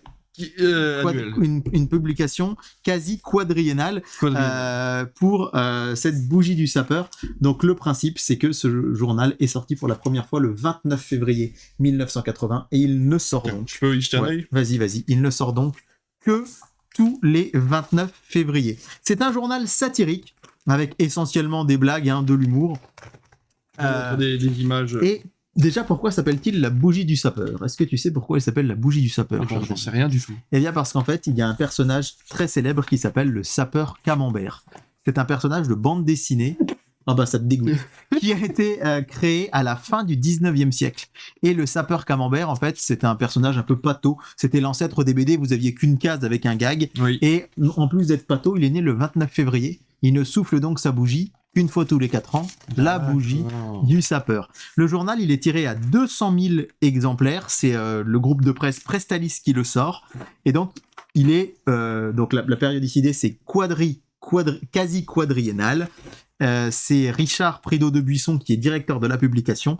Et c'est essentiellement un journal satirique d'humour. Alors, c'est vrai que... Tu montres à l'écran de l'ordi alors que la caméra est là. Oui, c'est n'importe quoi. Tout le monde en prend pour son grade dans cette Bougie du Sapeur. Des fois, je me suis dit, il tape. Alors, c'est aussi le propre d'un journal satirique, c'est qu'il tape sur tout le monde. Donc, des fois, il tapait sur plutôt mes opinions. Des fois, ils sont pas tendres forcément avec certaines idéologies, mais en fait, avec toutes les idéologies, ils sont pas forcément tendres. Tant qu'ils sont équitables là-dessus, ça va. Et c'est vrai que donc le sous-titre du journal, c'est Et sans reproche. La Bougie du Sapeur et sans reproche. C'est une blague évidemment avec Sans peur et sans reproche. Bien sûr. Depuis le 4e numéro de 1992 et surtout en 2004 est sorti avec le numéro 7 un supplément de la Bougie du Sapeur qui s'appelait la Bougie du Sapeur dimanche, puisqu'il est sorti un dimanche et que vous savez que tous les journaux mettent un supplément le dimanche. Donc rendez-vous dans 2 numéros, puisqu'ils ont annoncé qu'en 2032, il y aurait de nouveau un supplément dimanche, puisque ce sera de nouveau un dimanche. Et toi, tu les as tous, du coup ? Alors, je les ai presque tous. Moi, j'ai commencé... Enfin, c'est mon papa, d'ailleurs. C'est pour ça que je pense à lui à chaque fois. Malheureusement, il nous a quittés, mais qui m'a acheté mon premier numéro en 2012, puis il me l'a acheté en 2016. Puis après, voilà, je l'ai acheté moi en 2020 et en 2024. Et un petit coucou au président de notre association du cinéma, notre ami Christian Desmousseaux, qui m'a fait cadeau de tous ses anciens numéros. Donc, je crois qu'il m'en manque qu'un ou deux. Et donc, vous aviez par exemple en 2008 il y avait un supplément féminin, la Bougie du Sapeur Madame, et puis donc ce qu'il faut savoir, c'est que tous les bénéfices de la Bougie du Sapeur va à une association qui s'occupe d'adolescents autistes. Donc c'est un beau geste. Alors c'est vrai que le premier numéro il coûtait 2 francs pour ceux qui l'ont acheté en 1980, là c'est 4,90, mais il est tout en couleur, alors qu'avant il était en noir et blanc, et donc à chaque fois il y a un supplément. 2004, il y avait donc le supplément dimanche qui reviendra en 2032. Vous aviez Madame en 2008, vous aviez un supplément coquin en 2012. En 2016, vous aviez un supplément collector, puisque c'était à l'occasion du numéro 10 qui revenait sur tous les anciens numéros. En 2020, il y avait le Sapeur écolo avec toute une thématique verte. Et donc, dans ce numéro de 2024, vous avez un supplément sportif, puisque c'est l'année des Jeux Olympiques de Paris. Et c'est vrai que c'est rigolo. Et moi, je trouve que c'est un joli clin d'œil. Ils avaient même lancé, c'est assez rigolo, hein, pour le numéro de l'an 2000, ils avaient proposé un abonnement au siècle. C'est-à-dire que vous vous abonniez pour un siècle. Bah oui, ça paraît logique. Au final, pas tant de numéros que ça. Hein. Bah non. Mais ils l'ont supprimé parce que c'était trop compliqué à mettre en place. Il faut savoir que les équipes sont très attachées au format papier. C'est un des rares journaux que vous ne retrouverez jamais en édition numérique. Et il est pratiquement impossible de se le procurer en achat sur Internet, à moins de passer par des sites d'occasion, parce que c'est trop compliqué pour eux, et ça leur coûte trop cher, et ça leur fait moins d'argent reversé aux autistes. Donc allez dans vos kiosques, je crois qu'il y a que la Bretagne où il y a eu un petit bug, il n'est pas arrivé le 28 février comme il aurait dû arriver, mais il est arrivé juste là, autour du 2-3 mars, et il va être évidemment, il n'est pas en kiosque que le 29 février, vous avez un mois ou deux pour l'acheter, et c'est vrai que moi je l'achète surtout pour faire une bonne action, et puis parce que c'est rigolo quand même de s'imaginer qu'il y a ce type de journaux qui ne sort qu'une fois tous les 4 ans. On vous le montre, donc Critflix, c'est des médias, du cinéma, de la télévision, mais c'est aussi les journaux papier et la radio, donc il faut aussi vous en parler de temps en temps, même si on n'en lit plus tant que ça fait du bien de temps en temps. J'en lis pas mal, moi je continue à bien aimer mon marchand de journaux. Malheureusement pas le temps. À essayer de temps en temps de m'acheter alors que je l'ai via mon passe-presse de Canal, mais à m'acheter de temps en temps Première, à m'acheter JV Le Mag pour le jeu vidéo. Je continue à acheter mon programme télé papier. Du magazine, par contre, plus que du journal. Du magazine et du journal, de temps en temps, journal de Saône-et-Loire, j'aime bien le Parisien aussi, mais là, c'est vrai que celui-là, il est quand même rigolo et vous faites une bonne action. Donc, la bougie du sapeur, n'hésitez pas, elle est encore disponible en kiosque. Et ben voilà, on a fait notre gros morceau news, il y a eu plein de choses à dire, on a fait de tout, de la radio, de la télé, du cinéma, de la plateforme, du journal, toujours. Tout va bien. On va pouvoir passer à notre sujet principal qui est les Césars 2023. C'est parti.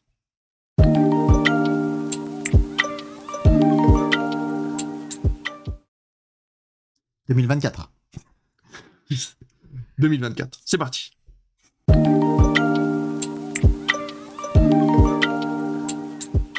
Les Césars 2024 ont eu lieu le 23 juin, n'importe quoi, le 23 février dernier. On a eu droit à une hégémonie, on va le dire, une razzia, encore une fois, pour Anatomie d'une chute, qui est présent dans chacune des catégories quasiment, et qui a pu être récompensé. On va vous faire un tri vite fait de tout ce qui s'est passé. On va laisser sur le côté, je n'ai pas suivi l'émission, toi tu l'as regardé, je crois. Je l'ai regardé en pointillé, puisque j'étais à Marseille, et il y avait du monde qui était là ce jour-là. En fait, j'ai picoré des petits bouts, mais... On passera outre les messages politiques qui ont été revendiqués pendant l'émission, et l'ambiance qui apparemment était très bonne cette année. 1,8 million de téléspectateurs, du coup, pour cette émission des Césars. Très bon score. C'est vrai que je vous ai pas donné l'audience tout à l'heure quand on était sur le vendredi, mais on était à 1,8 million de téléspectateurs. 1,8 million de téléspectateurs, ce qui est vraiment pas mal. Je pense qu'encore une fois, c'est l'attirance vers Anatomie d'une chute et savoir ce qu'il a gagné, qui a pu attirer pas mal de monde. Et puis la curiosité du cinéma qui est quand même présente chez les Français, donc c'est quand même pas mal de se dire que les gens ont quand même suivi cette chose-là. Puis bon, les Césars, encore une fois, c'est une représentation où on va aller soutenir le film qu'on a été voir au cinéma. Oui, bien sûr. Donc c'est pas ce côté Palme d'Or où les films sont pas encore sortis, on va plutôt avoir un réalisateur qu'on va connaître, mais on connaît pas trop le film. C'est particulier parce que on récompense un film que par définition on n'a pas vu. C'est ça. À moins que ce soit le film qui est présenté en avant-première pour la cérémonie d'ouverture qui gagne, ce qui est assez rare. Mais sinon, c'est vrai que c'est toujours quand même un gros point d'interrogation. Mais il y a les Césars, il y a ce côté vraiment, encore une fois, soutien, et puis surtout Anatomie d'une chute qui a cartonné en France, et du coup, forcément, quand c'est des films un peu plus confidentiels, comme ceux qui avaient pu gagner dans les années précédentes, forcément, il y a toute une attente, il y a tous les gens qui ont vu Anatomie d'une chute, qui voulaient voir un petit peu ce que ça pouvait donner, et c'est vrai que, voilà, c'est pas faire offense, au film précédent, aux lauréats précédents, parce qu'il y avait quand même des choses qui avaient plutôt bien marché, mais je pense à La Nuit du 12 ou Illusion perdue, qui étaient des films super que j'ai adorés, mais qui n'ont pas fait les scores en salle d'Anatomie d'une chute. En tout cas, meilleur film Anatomie d'une chute, justement, meilleure réalisation, le César est attribué à Justine Triet, forcément pour Anatomie d'une chute. Meilleure actrice, Sandra Hüller dans Anatomie d'une chute. Alors c'est vrai que je trouve que ils sont pas volés quelque part les Césars. Alors je sais pas toi ce que t'en penses, parce que toi t'as beaucoup moins aimé Anatomie d'une chute que moi. Mais c'est vrai que j'ai pas vu Little Girl Blue par exemple, et je sais que certains auraient aimé que ce soit Marion Cotillard qui ait le César. Alors, comment dire, Anatomie d'une chute a tout pour tout remporter, vraiment. Il a la réalisation, il a le cadrage, il a le son, il a le montage, il a tout, mais il a tellement tout que ça en fait quelque chose de très carré. si tu veux. Il y a rien qui sort des bords, en fait, dans Anatomie d'une chute. Et c'est vrai que je le dis souvent, cette année 2023, moi, les seuls films qui m'ont vraiment plu, ce sont des films qui m'ont emmené ailleurs.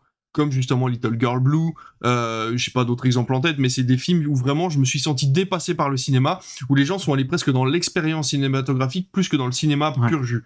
Et c'est vrai qu'Anatomie d'une chute, je ne nie pas les qualités du film, mais je dis juste qu'il ne m'a pas emmené ailleurs. Il m'a raconté une histoire, très bien faite, certes, mais qui parle d'un sujet, je vais pas dire qu'on connaît tous, mais qu'on a déjà vu, et donc voilà. Mais ça a été très bien fait. Attention, ne me faites pas dire ce que je n'ai pas dit. Le film est très, très bien. Il n'y a pas de souci. C'est juste que moi, il ne m'a pas emmené là où je voulais qu'il m'emmène, c'est-à-dire sur des territoires que je ne connais pas dans le cinéma. Donc c'est vrai que quand je vois la performance de Marion Cotillard dans Little Girl Blue, qui a été emmenée dans les retranchements de ce que peut être une actrice dans leur travail autant que ce que ça peut représenter au cinéma, j'aurais aimé qu'elle ait quand même un prix pour ce rôle, ou en tout cas que le film ait un prix à un moment ou à un autre, parce que c'est vrai que il le mérite, parce qu'il a emmené le cinéma plus loin vers une expérience. Mais c'est ça qui est difficile, je trouve, aussi dans les Césars, c'est que là, je vois typiquement meilleure actrice. J'ai pas vu Little Girl Blue, j'ai pas vu l'été dernier, j'ai pas vu L'amour et les forêts, j'ai pas vu Le Ravissement. Donc tu ne peux pas. Donc c'est compliqué d'avoir vraiment ce différentiel. Et puis des fois, on en a vu 2 ou 3, c'est pas tout. Et ce que j'ai envie de dire, le pire dans tout ça, c'est que c'est aussi le cas des votants. J'entendais un votant l'autre jour à la radio dire il y a 200 ou 300 films dans le catalogue, moi j'en vois 15. Et bah oui, c'est ça. Et des fois, je vote pour un acteur dont j'ai pas vu le film, parce que je sais qu'il joue super bien. Donc ça peut être aussi un peu problématique, parce que à l'inverse de La Palme, où il voit tous les films de la compétition. Il voit tous les films de la compétition, il y en a beaucoup moins. Mais rappelons que, par définition, un lauréat devient automatiquement jury pour l'année d'après. Ah oui. Donc c'est exponentiel. Il y a toujours de plus en plus. Alors évidemment, malheureusement, il y a des gens qui nous quittent, mais il y a toujours de plus en plus de votants. Et du coup, dans le lot, c'est vrai que moi je les ai pas tout vus, c'est pas bien grave. Je pense notamment c'est quand même dommage, au César du meilleur film. Je crois qu'il y en a quelques-uns que j'ai pas vus, mais c'est vrai que c'était intéressant, moi en plus, qui ai vu la veille ou l'avant-veille Le Règne animal. J'étais au taquet du coup, parce que je venais de le voir, et c'est vrai que c'est chouette par contre d'avoir cette petite hype de suivre un film qu'on a aimé. Est-ce qu'il faudrait pas limiter le nombre de films accessibles au César? Ouais, alors là, on va rentrer dans un vaste débat. On va ce sujet-là une autre fois, je pense. On va essayer d'énerver personne. Meilleur acteur, du coup, Harry Wortalter,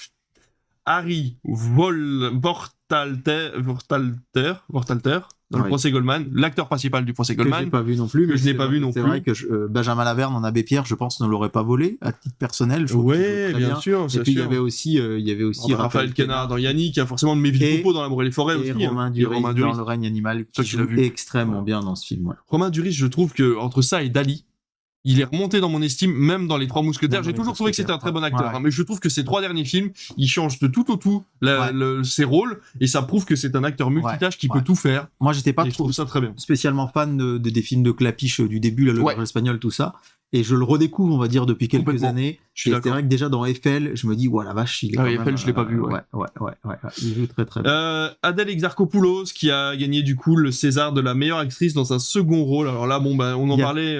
Il y avait 4 films, il y avait 4 actrices de Je verrai toujours vos visages, quoi. Et j'ai rien contre eux. Après, alors pour être franc, Galatea Bellucci ne méritait pas forcément le César. J'ai vu Chien de la Casse. Je trouve que son rôle est pas assez imposant dans le film que pour mériter un César. C'est bien qu'elle soit nominée, mais effectivement, entre les 4 actrices, c'était les 3 de Je verrai toujours vos visages qui méritaient le plus. Les 5 actrices, pardon. Ouais. Meilleur acteur dans un second rôle, Swan Arlo dans Anatomie d'une chute. Alors ça, je comprends pas. Je trouve que le mec, on le voit pas quasiment dans le film. Il est relativement insipide. Il sert pas à grand chose dans l'intrigue, hormis à défendre cette femme plusieurs fois pendant le procès, mais il est quand même beaucoup moins imposant que l'autre avocat qui est en face, qui lui aurait mérité aussi son César pour un second rôle. Bien sûr. Et c'est vrai que là, pour le coup, Swan Arlo, je suis pas trop d'accord, quoi. Je vais aller encore plus loin en essayant de mettre toutes les pincettes possibles, mais moi, c'est un acteur dont j'ai un peu du mal avec le jeu. Je dirais pas que je trouve qu'il joue pas très bien, mais d'une manière générale, il est très naturaliste. Dans la plupart de ses films, j'ai du mal avec son jeu.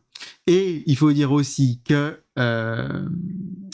je sais, quand je vois la liste et que je vois notamment Antoine Reinhardt, justement, aussi pour Anatomie d'une chute, comme tu le disais, qu'il aurait mérité, sans doute plus. Pio Marmaille dans Yannick, c'est vrai que il est à contre-pied de ce qu'il fait d'habitude. Il est vraiment très très différent dans Yannick. Et c'est vrai que même au-delà de ça, je trouve dommage. Alors, il était nommé en tant que meilleure révélation masculine, mais Paul Kircher aurait mérité d'être nommé dans l'acteur pour un meilleur pour un second rôle. Ouais, je pense qu'il l'aurait mérité. Mais vu que c'était l'un de ses premiers rôles, peut-être qu'ils bien sont sûr, pas plus. Mais parfois, mais ça arrive que des acteurs soient dans les deux catégories. Et là, je trouve ça un petit peu dommage. Pareil, petit consensus là-dessus, petite voilà. Et la Rumpf dans le théorème de Marguerite pour la meilleure révélation féminine. Pour la meilleure révélation féminine. Alors c'est pareil, je suis pas forcément d'accord. Je trouve que Rebecca Marder est quand même une très très bonne actrice. Ah ouais. Alors Suzanne Joignet, c'est pareil, je la mets au même titre qu'Ella Rumpf. Kim Michelin dans Le Consentement. Mais quelle actrice, vraiment, c'est une révélation quoi. J'ai trouvé ça extraordinaire. Et par contre Céleste Brunkel, je la connais pas trop, je l'ai vue dans 2 films. Moi non plus. Bon. Je suis ni pour ni contre, mais alors c'est vrai que vraiment pour le coup, je trouve qu'elle a rien d'extraordinaire dans ce film du théorème de Marguerite. Mais voilà, encore une fois, c'est pas à nous de décider, on vous donne juste notre avis. Moi, je suis voilà. Ah oui, c'est le principe. Il y a 5 actrices qui ont été nominées. Moi, j'aurais pas fait remporter le César à cette personne-là, même si elle joue très bien. J'ai rien contre elle, mais je trouve que d'autres actrices auraient plus mérité. La révélation masculine, on en parlait. Donc Raphaël Quenard, Chien de la Casse, on en parlait dans le dernier podcast. Je trouve que Raphaël Quenard n'est pas une révélation. Ouais. Même s'il fait parler de lui, il a fait beaucoup parler de lui en 2023, je trouve que c'est déjà un acteur confirmé, il a déjà joué dans énormément de films. Est-ce qu'il méritait cette révélation des Césars plutôt qu'être en second rôle ou en rôle principal ? Je trouve ça un petit peu exagéré quand même. Ouais, je suis assez d'accord avec toi. Puis vous l'aurez compris, moi je roulais à fond pour Samuel Kircher, forcément. Pour Paul Kircher, pardon, parce que dans Le règne animal. Et c'est vrai qu'aussi même Milo Machado Garnet dans Anatomie d'une chute, extraordinaire, bien sûr. Et c'est vrai que Raphaël Quenard, révélation, ça fait presque un peu bizarre. Mais surtout pour Chien de la Casse. Tu le mettrais pour Yannick, ou tu vois, bon, après Chien de la Casse c'est un premier film donc c'est normal, mais tu le mettrais dans Yannick ou un autre film dans lequel il a pu jouer, même dans Je verrai toujours vos visages. Je te dirais, ok, Chien de la Casse, bon, il joue très bien. Ah bon, bref, écoute, bon. Il mérite d'avoir un César. Est-ce que c'était celui-là qui méritait ? Exactement. Voilà, très très bien formulé. Merci beaucoup de mettre des pincettes un petit peu partout. Le meilleur film étranger. Alors on a Simple comme Sylvain de Monia Chokri. Je trouve que c'est mérité, même si ils méritaient tous. Je veux dire Oppenheimer, Days, Les Feuilles Mortes, L'Enlèvement, c'est tous des très très bons films. Moi j'ai pas vu Simple comme Sylvain. Je sais que tu l'as beaucoup aimé. Ouais. Mais je me dis c'est à la fois une bonne chose.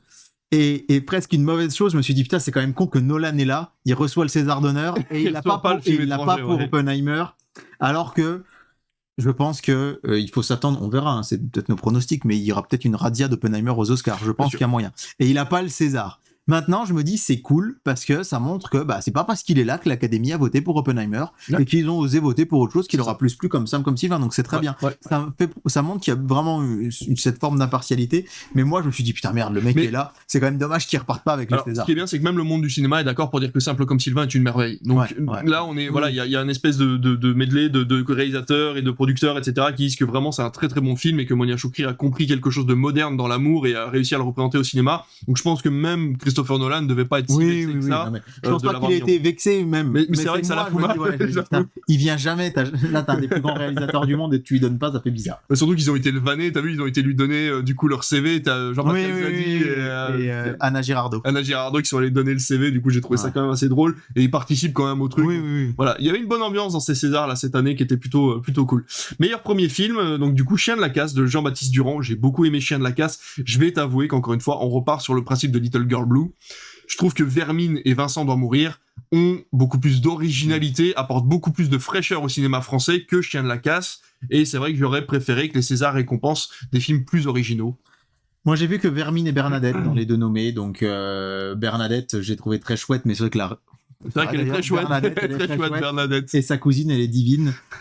Chanson de Nino Ferrer dans Gaston. Mais j'ai trouvé le film chouette, mais la réalisation n'était pas incroyable. Nominé au César. Mais Vermine, moi, j'aurais bien aimé que Vermine reparte avec, même si j'ai toujours des araignées. Je vois des araignées partout maintenant. J'ai des araignées partout chez moi. Mais j'ai pas vu ce Chien de la Case, donc difficile à dire. Voilà, tu vois, moi j'en ai vu 3 sur les 5, et non, j'en ai vu 4 sur les 5, et c'est vrai que j'aurais préféré un autre, mais bon, après, voilà, encore une fois, c'est pas nous qui choisissons. Meilleur film d'animation interdit aux chiens et aux Italiens, c'est Linda veut du poulet qui a remporté face à Mars Express, et donc comme je vous l'ai dit, interdit aux chiens et aux Italiens. Là, pour le coup, je suis mitigé, j'ai adoré Mars Express. Linda veut du poulet a quelque chose de tellement magique et de tellement atypique dans sa construction scénaristique et dans son animation que je ne peux que approuver finalement Linda veut du poulet. Film documentaire, ce sera Les Filles d'Olpha. de Kauter Benania. Donc voilà, pareil, on en a vu aucun. C'est marrant Moi, j'ai qu'il y vu ait- Little Girl Blue, j'ai vu une partie des Fidolfa. Et là, pour le coup, on est vraiment sur l'originalité. Pour le coup, Ouais. je suis d'accord là-dessus parce que les Fidolfa, c'est un concept qui est très très étrange, un parti pris qui est vraiment, je trouve très bien fait. Donc je trouve que ça mérite vraiment. Et c'est vrai que c'est Little Girl Blue, ça m'intrigue vraiment ce truc-là parce que c'est un documentaire, mais il y a une actrice J'ai hâte que ça dedans. soit sur c'est- Canal pour que tu Faut puisses le que regarder. tu regardes ça. Et les Fidolfa, c'est pareil, le principe elle-même, c'est une dame qui a perdu ses 2 filles qui sont parties dans des camps d'entraînement musulmans extrémistes. Ouais. Et du coup, la réalisatrice a décidé de placer 2 actrices à la place de ces 2 filles face à cette femme qui, elle, Ouais, d'accord. a vraiment vécu ça. Et donc les 2 filles doivent revivre avec elle des moments, des Ouais, ça instants doit être passés. fort, Donc c'est un film qui est très fort et qui est surtout un concept très original. Donc je suis très content qu'ils aient gagné. Meilleur scénario original du coup, Justin Triet et Arthur Harry. Justin Triet.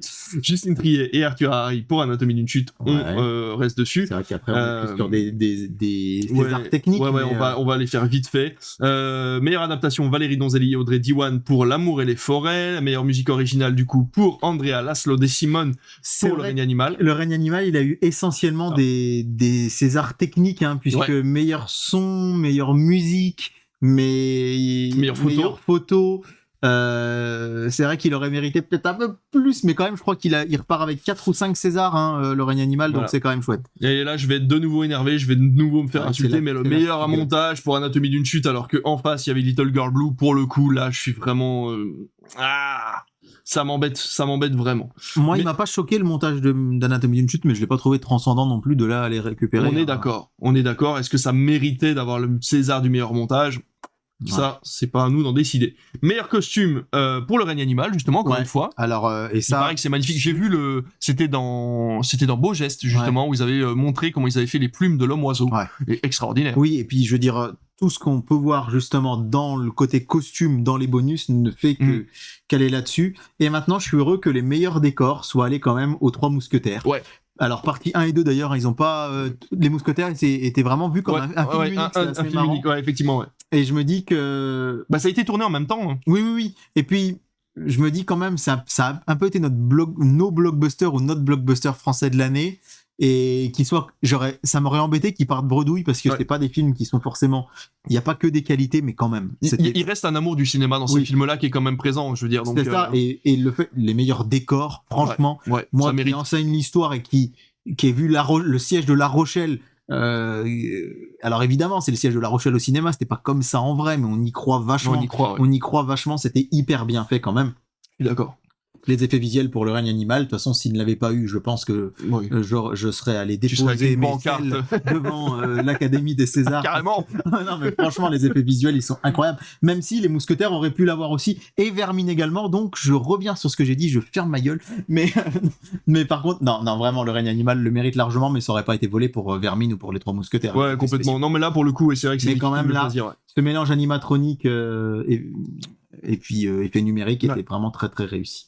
Été 96, le court-métrage d'animation, difficile de vous en dire quoi que ce soit. Le court-métrage documentaire, la mécanique des fluides, et le meilleur court-métrage de fiction, ce sera pour L'attente de Alice Douard. On a fait le tour. Ces Césars étaient vraiment très intéressants. Ouais. Alors moi, j'ai été déçu, effectivement. Enfin, déçu. Non.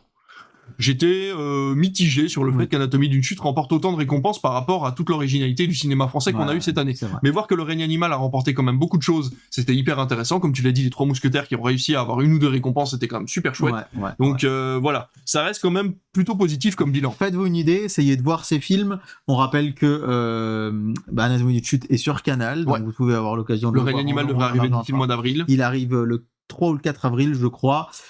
Chien de la Casse doit être sur Canal en ce Chien de moment. la Casse aussi, est je sur crois. Canal en ce Yannick moment, ouais. est sur Canal. Aussi. Donc voilà, vous avez quand même l'occasion, si vous êtes abonné. Je crois qu'il y a des Canal. promos d'ailleurs en ce moment sur Canal, donc C'est allez y possible. jeter un coup d'œil. Je Ouais, crois ouais. que c'est pas très très cher, ça doit être peut-être 25 € pour toutes les plateformes ensemble plus Canal. Ouais, donc ça Donc fait c'est pas- vraiment pas ouais, très c'est cher. vraiment pas cher, c'est clair. Donc voilà, n'hésitez pas à aller voir ça. Et puis du coup, Little Girl Blue qui devrait arriver courant du mois de mai, juin, je pense, dans Ouais. ces eaux-là. Et bientôt les Oscars. On vous en parlera évidemment, c'est le 11 mars, la nuit du 10 au 11 mars, et donc dans une semaine. On sera là, on a déjà fait le bilan des nominations, on vous fera donc Ouais. juste le bilan Bah, comme on l'a fait un petit peu là aujourd'hui, voilà, ouais. des gens qui ont reçu une petite statuette.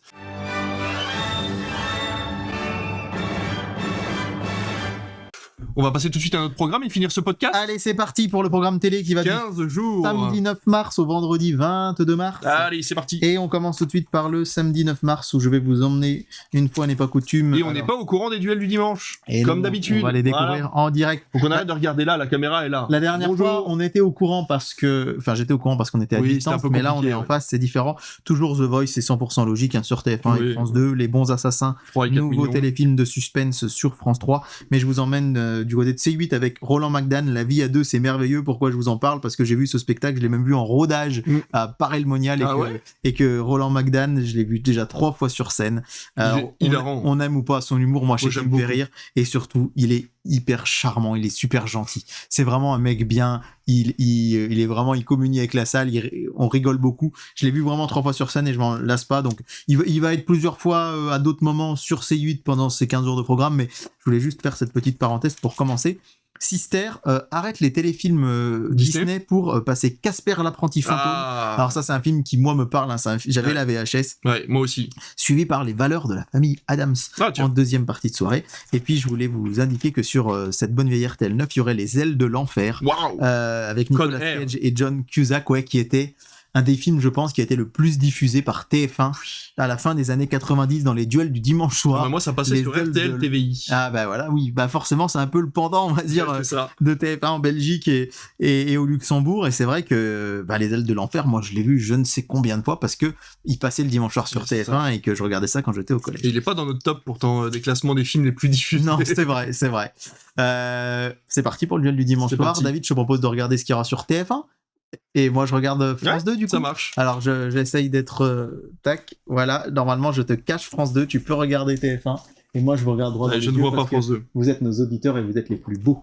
Alors, Ah, bah là, c'est est-ce que c'est chouette ou pas? c'est chouette. Parce que franchement, Tous en scène 2 et Dune, TF1, il a quand même régalé. Et ces bah derniers là, temps. alors on n'est pas sur le même genre, mais ça continue sur les mêmes. Sachant qu'on n'est plus en vacances en plus. On n'est plus en vacances. C'est en lien avec le cinéma. Ouais, c'est un film. Oui, non, mais c'est en lien avec le cinéma. C'est-à-dire que c'est un film qui est actuellement à l'affiche chez nous, Ah, qui a du succès. Cocoripoette. Cocoripoette, Cocoripoette, le préquel de Cocorico. Maison de retraite. Depuis Maison de le temps, retraite, On en parlait est-ce qu'on vous a justement. pas dit la dernière C'est fois ça. que c'était bizarre qu'il le passait pas? Inédit en clair, donc le premier de Maison de retraite, suivi de Une affaire de détail Ça peut faire du 5 millions. avec Denzel Washington et Rami Malek. Ça peut faire du 5 millions, je pense. Ça va faire du 5 millions, ça dépendra de ce qu'il y aura en face. Je ne Et regarde donc pas. en face, il y a... Je me cache. Je vous regarde vous à C'est la terrible caméra parce sur que- YouTube et je alors, vous regarde vous au C'est micro. c'est terrible parce que ça me le fait quand même souvent sur France 2, c'est que je me dis mince, je sais plus ce que c'était. Ça me l'avait fait la dernière fois avec le film avec Catherine Deneuve. Ah oui. non, Karine Viard. non, il y avait 200 vivants. 200 Voilà. vivants, ouais, c'est ça. Puis t'avais aussi avec Fabrice Lucchini. D'ailleurs, je fais une parenthèse César que j'ai oublié de dire tout à l'heure. Aucun César pour La Passion de Dodin Bouffant. Ah bah tiens, Non, mais- il est Alors, même pas nominé. Juliette Binoche d'ailleurs s'est plaint du bad buzz autour du film parce qu'elle a dit en fait nous on y est pour rien. Bah oui. Ils ont pas envoyé un Mais le appel film est d'une pas suite nul, aux hein. Oscars. Attention, le film est très Ils bon. ont envoyé La Passion de Dodin Bah oui. Bouffant. On Ils y ont est rien pour demandé rien. à Et le personne. film est bon. Oui, c'est ça. Bon bref, moi je l'ai pas vu. Non, mais- C'est un film de Julien Rambaldi avec Josiane Balasco, Nicolas Maury, Léa Drucker et Alice Paul. Un obstétricien intègre une clinique et s'oppose rapidement à une sage-femme qui a une longue expérience. Ah oui, bah, je vois pas le titre du film. Ah mais- bah, en vrai, moi, tu m'aurais lu ça. Genre, ça s'appelle C'est la vie. C'est la vie, ouais, c'est ça. Ouais, on l'a pas passé chez nous, on a vu que ça allait pas. Oui, non, là, bah alors là, clairement, maison de retraite va tout déglinguer. Maison de retraite va tout déglinguer. Je pense que là, Ah, voilà. ils lui ont fait un boulevard. Donc, bah, en vrai, c'est cool que Maison de retraite soit. Bon, on dit, diffusée on pour lui la a fait un première fois. boulevard, mais encore une fois, les chaînes de télé sont pas au courant de ce qu'ils programment. Oui, en oui, face bien de sûr. l'autre, hein. Oui, oui. Mais bah, je pense que. Sauf si avec Tous en scène en face, peut-être. Mais, Ouais. du coup, je sais pas ce qu'il y a d'autre le dimanche. Je regarde comme ça. Je vois Insomnia de Christopher Nolan Ah, c'est sur un premier. Arte. Ah ouais, avec Robin Williams et Al Ouais. Pacino, j'aime beaucoup. Le Contrat sur C8 Ah, avec bien. un Schwarzenegger en pleine forme. Bien sûr. Jumanji sur TFX. Encore. Le Chant du Loup sur W9. Très Alors, bien. c'est Jumanji, bienvenue dans la Eh ben, si vous, Encore si vous n'avez pas envie de Très regarder bien. Maison de retraite, regardez Le Chant du Loup, c'est très très Ouais, c'est vraiment cool. La Cité de la Peur sur Sister. bien. Ouais, ça marche aussi. Donc, voilà. Et on passe à lundi, et là je reprends mon petit papier puisque j'ai préparé cette chronique avec sur TF1 donc Toulouse-Lautrec qui Ouais, continue. bien sûr. Toujours La Peste sur France 2. Ça Ah commence oui. ce soir à l'heure où Tu as on regardé ça, enregistre. du coup, ou pas Bah non, parce que Ah, mais non, ça commence ce soir. alors on enregistre. Donc j'ai essayé de regarder ça plus tard. Pell Rider sur France 3, qui est un western culte hein, avec... Ok. avec ce cher Clint Clint Eastwood. Eastwood. Cauchemar en cuisine, Philippe Etchebest sur M6. Règlement de compte à Hockey Choral. Alors tu vois, des fois c'est un peu dommage. Deux western cultes, ils ont tous les deux 4 étoiles. C'est rare. C'est ça. Quand même sur Arte. Donc voilà, et si vous aimez les westerns, il faut attendre Noël pour les voir les après-midi. Et puis En eau trouble sur TMC. D'ailleurs, En eau très trouble arrive sur Canal là, très il prochain. est déjà disponible sur MyCanal. Je ne l'ai pas vu encore. Moi non plus. Et Le Patient anglais sur TF1 série film. Dis donc. C'est vrai que des fois c'est un peu bizarre. Je pense à MyCanal, je parle comme ça un peu, mais il y a une grosse différence entre la date où ça sort sur MyCanal et la date. Maître Poutifard. Je l'ai regardé parce que ça me mettait, il disparaît ce soir, le 2 ou le 3 janvier. Alors je le regarde. Bon, je trouve pas ça terrible, mais bref. Et là, je vois qu'en grande pompe, il l'annonce. Dans le début du Maître calendrier. arrive. Alors ça, je sais pas comment. Je pense qu'il y a des problèmes de calendrier et d'upload de films sur. Je sais pas comment il marche, mais des fois c'est un petit peu curieux. Le mardi 12, alors sur TF1 toujours Koh-Lanta, sur France 2 Le Grand Échiquier, je le cite parce que j'étais quand même dans le public, pas de celui-là, mais de l'émission d'avant. Elle a déjà été diffusée. Oui, c'est ça. Que j'ai vu. D'accord. D'ailleurs dans la foulée, je l'ai vu le jeudi, elle a été diffusée le vendredi. Oui, c'est ça. Alors que ils avaient fait toute une salve, mais moi j'étais là. Enfin voilà, celle que j'ai assistée est passée le lendemain. Sur Canal+. Tony en famille. J'ai hâte de le voir. Il paraît que c'est très bien. J'ai pas pu le voir. Je sais plus si on l'a passé ici, mais en tout cas, si on l'a passé. Ce sera le film Arrêt Essai du mardi soir sur M6. Mayor of Easton. On continue avec cette série HBO. Évidemment, j'ai hâte d'avoir les audiences pour vous les donner parce que on va voir ce que ça va donner. C'était hier à l'heure où vous nous écoutez. Ouais, voilà. Et donc pour nous, c'est demain. C'est pour ça qu'on n'a pas les audiences. Un documentaire sur Alexei Navalny, l'ennemi de Poutine sur Arte. Cette circonstance, puisque on sait il est mort dans des circonstances bizarres, peut-être un peu suspectes. Tout cas, il y a quelques jours. Star Trek sans limite sur C8. Alors vu que moi Star Trek, j'y connais rien. Je te laisse en parler. C'est très bien. Alors sans limite, je sais plus lequel, si c'est le deuxième ou le troisième. Je sais que le premier reboot était très chouette. Sur TFX, et si c'était vrai, c'est adapté d'un livre français de Marc Lévy avec Reese Witherspoon et Marc Ruffalo, et c'est une très jolie comédie romantique qui n'a qu'une étoile. Ouais, mais ça on s'en fout, parce que les Schtroumpfs 2, ils ont carrément un éclair, c'est-à-dire que si vous le regardez, vous pouvez être électrocuté. Non, ça veut dire que c'est pour eux très décevant. Par contre, j'aime beaucoup le cast de Central Park sur NRJ12. Je sais pas si tu l'as déjà vu. J'aime bien ce film. C'est avec Ben Stiller et c'est full détente, Casey Affleck. Oui, par contre, voilà, ça vole pas très haut. Très très chouette. Mais c'est assez sympa. Mais si vous aimez Reese Witherspoon, maintenant que je sais le dire, retrouvez l'extrait. Les rentabilités. Reese Witherspoon, je sais pas quoi. Bref, j'avais dit ça dans un Netflix il y a un an. Et il y a La Revanche d'une blonde aussi sur Sister. Donc vous avez La Revanche d'une blonde sur Sister et si c'était vrai. Bon choix de vieux film américain sympa. Voilà pour ce 12 mars. Le mercredi 13, on a sur TF1 la suite de l'affaire Jacob Barber. Là, pareil, on va être curieux. Ça sort ce soir pour vous qui nous écoutez. Le mercredi 6, du coup. Tout le monde ment 2 sur France 2. C'est rigolo, le 2, ça fait un peu... Bref, suite. Ça fait un peu suite. Et puis alors, pour les fans de foot, vous aurez soit PSG Nice, quart de finale de la Coupe de France sur France 3, ou soit de la Ligue des Champions, huitième de finale Atlético Madrid Inter Milan. Alors si vous n'êtes pas abonné à Canal, c'est tout choisi, vous regardez le PSG si vous aimez le foot, mais sinon vous aurez ouais, c'est vrai que la Coupe de France est sur France 3 depuis quelques années maintenant. Les Passagers de la nuit en inédit sur Arte. J'adore Les Passagers de la nuit. Je l'ai vraiment beaucoup aimé, c'est un très très beau film. C'est avec c'est bien le film avec Gainsbourg. Ouais, big up à ma maman, c'est un de ses films préférés de tous les temps. C'est vrai. Elle l'a vu en salle, mais j'ai passé un moment adoré. C'est si doux comme film, c'est hyper agréable. Elle a vraiment adoré et je pense que je le regarderai ce soir. Sur TMC, début de la saga Les Tuches le mercredi. Alors on a dit que parfois les audiences du mercredi, il y avait pas grand chose à se mettre là-dedans. Là on va voir entre eux parce que je suis curieux de voir quand même que ce que va faire le Passager de la nuit. Les Tuches aussi, et à noter le début de la saga L'Arme Fatale sur TF1 Série Film. C'est une saga que je n'ai personnellement jamais vu. Moi non plus. Donc ça peut paraître bizarre, mais bon voilà, on n'a jamais vu L'Arme Fatale. Et vous aurez Johnny Hallyday symphonique enregistré en 2022 sur France 4 sur Culture Box. Ça va vous paraître bizarre puisqu'il est décédé en 2017, mais en fait c'est il y a vraiment Johnny qui chante. C'est ça. Et il est accompagné au piano. Accompagné par contre avec un orchestre symphonique. Ça c'est pour le mercredi 13. Le jeudi 14 alors. Sur TF1 commence la nouvelle série Mercato. J'en peux plus de la bande-annonce de Mercato que j'arrête pas de voir sur TF1. Ça me dit rien du tout. Après un fiasco, une intervention qui tourne au fiasco, on a Thomas Chevalier qui est joué par Arnaud Ducret, un policier parisien qui est muté à Marseille et il va prendre la tête d'un groupe Et donc, voilà, va y avoir 2 épisodes de cette série. Visiblement, les critiques sont plutôt bonnes, c'est assez marrant, mais c'est vrai que la bande-annonce, j'ai tellement vu que... Enfin bref, je regarde pas trop la télé en ce moment, donc c'est vrai il que s'appelle je l'ai pas trop vu. Mercato. Ok. Je vais directement aller faire un tour sur W9 pour vous dire qu'il y aura le masque de l'araignée, parce que je vous en parle tout le temps. C'est le fameux Sa fameuse VF. avec sa VF, où Qui dès spoil les tout. 2 premières minutes, vous savez qui est le tueur. Et surtout, c'est fou, c'est que j'ai l'impression que je vous ai dit ça il y a vraiment pas longtemps. Ah bah non, il y a pas Donc longtemps. il n'arrête pas de le passer. Il c'est arrête fou. pas de le passer. Ouais. Et The Passenger de Raume Colessera. D'ailleurs, il y a un inédit qui est sorti sur Prime Video de Liam Neeson, Oui. Sin and the Sinner. Oui, j'ai vu ça. Voilà. Enfin, j'ai vu la bande-annonce. Donc Mais... dites-vous qu'il y a plus de Liam Ouais. Neeson, de films de Liam Neeson qui sortent vraiment Ouais. que qu'on croit. que qu'on croit. Et Cette phrase ne voulait rien dire, j'espère que vous avez compris. mais c'est-à-dire qu'on a l'impression qu'on le voit partout, et il est Ouais, c'est encore ça. plus partout. Il est encore plus partout Et que partout. C'est le 14. Regardez-le avant le 9 avril. Il y aura de la pub après. Sur Prime Video, on le rappelle. Et puis, je voulais vous dire aussi que sur Paris Première, il y avait Évasion avec Sylvester Stallone. Et que Et c'est Schwarzenegger. pas mal du tout, ouais. Le blockbuster du vendredi soir sur Canal+, ce sera Mystère à Venise. Oh, une étoile. Ouais. Ah ouais. Non, mais nous, on va mettre nos étoiles. Bah moi, oui. moi, j'en mets plus Oui. d'une. Moi, parce que j'ai trouvé que je mets 2 étoiles et demie. c'était assez sombre et c'était Ouais. assez... Ouais.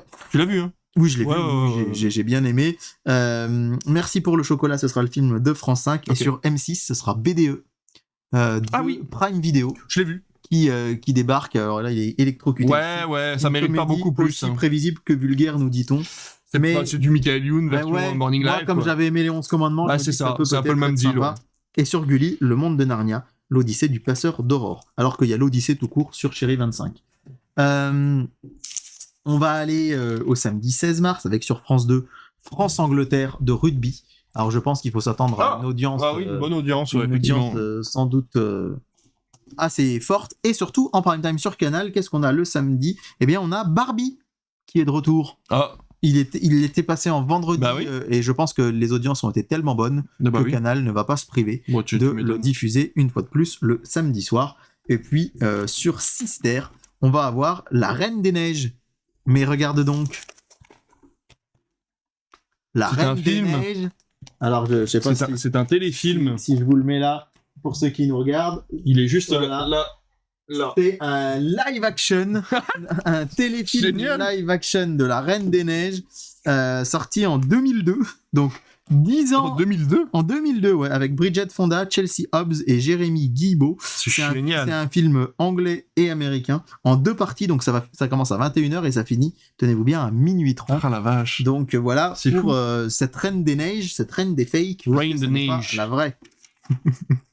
C'est sorti avant. Du C'est coup. sorti avant, c'est sorti Ah oui, 11 ans, Ouais, c'est ça. entre 2002 et 2013. Duel Ah, du deuxième. dimanche. Ouais, deuxième. Ah bah, duel. du coup, alors, j'attaque par TF1. Ouais, attaque par TF1. Pour une fois, je vais en général. Attaque. J'attaque sur TF1. En vrai, TF1, sincèrement, on s'est assez plaint quand ils nous ont fait tout un Ouais. mois de février, C'est vrai Ant-Man que le mois l'année de février, dernière, c'était pas etc. terrible. l'année Ouais, dernière. ouais, ouais. Là, cette année, on peut quand même saluer le fait que, certes, ça a commencé par les bronzés, mais c'est le record, ils auraient C'est vrai. eu tort de s'en priver, mais Tous en scène 2, Dune et Maison de retraite, c'est plutôt cool. Je vais te dire tout de suite si ça continue en ce 17 mars, mais Dis-nous tout. c'est parti.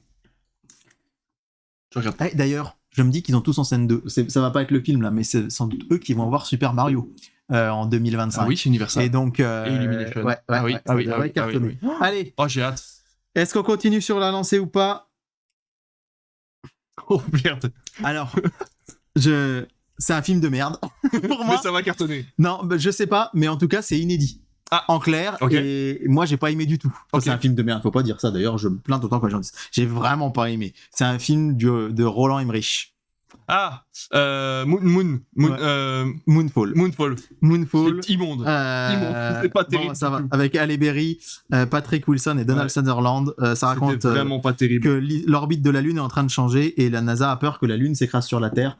Et je me souviens, j'étais venu voir ça avec peu d'espoir et quand j'ai vu les rebondissements et le final, je me suis dit que effectivement l'espoir était mort. Mais si vous êtes un octambule dans l'âme et que vous vous dites non, je veux pas finir la soirée là-dessus, je suis en train de découvrir que Dune est diffusé juste après. Voilà. Alors attention, Voilà, tu finis pas la nuit. mouillez-vous la nuque. Ah bah là. Parce que passer de Moonfall à Dune... Non mais en vrai, c'est là qu'on a tout le paradoxe. C'est que c'est un film que j'aime pas du tout, mais je trouve ça cool que ce soit un film inédit et Ouais. qu'on ose faire un film C'est de ça. science-fiction inédit Exactement. américain. Par contre, voilà, On est 15 jours après Dune, c'est pas tout à fait pareil. Vraiment.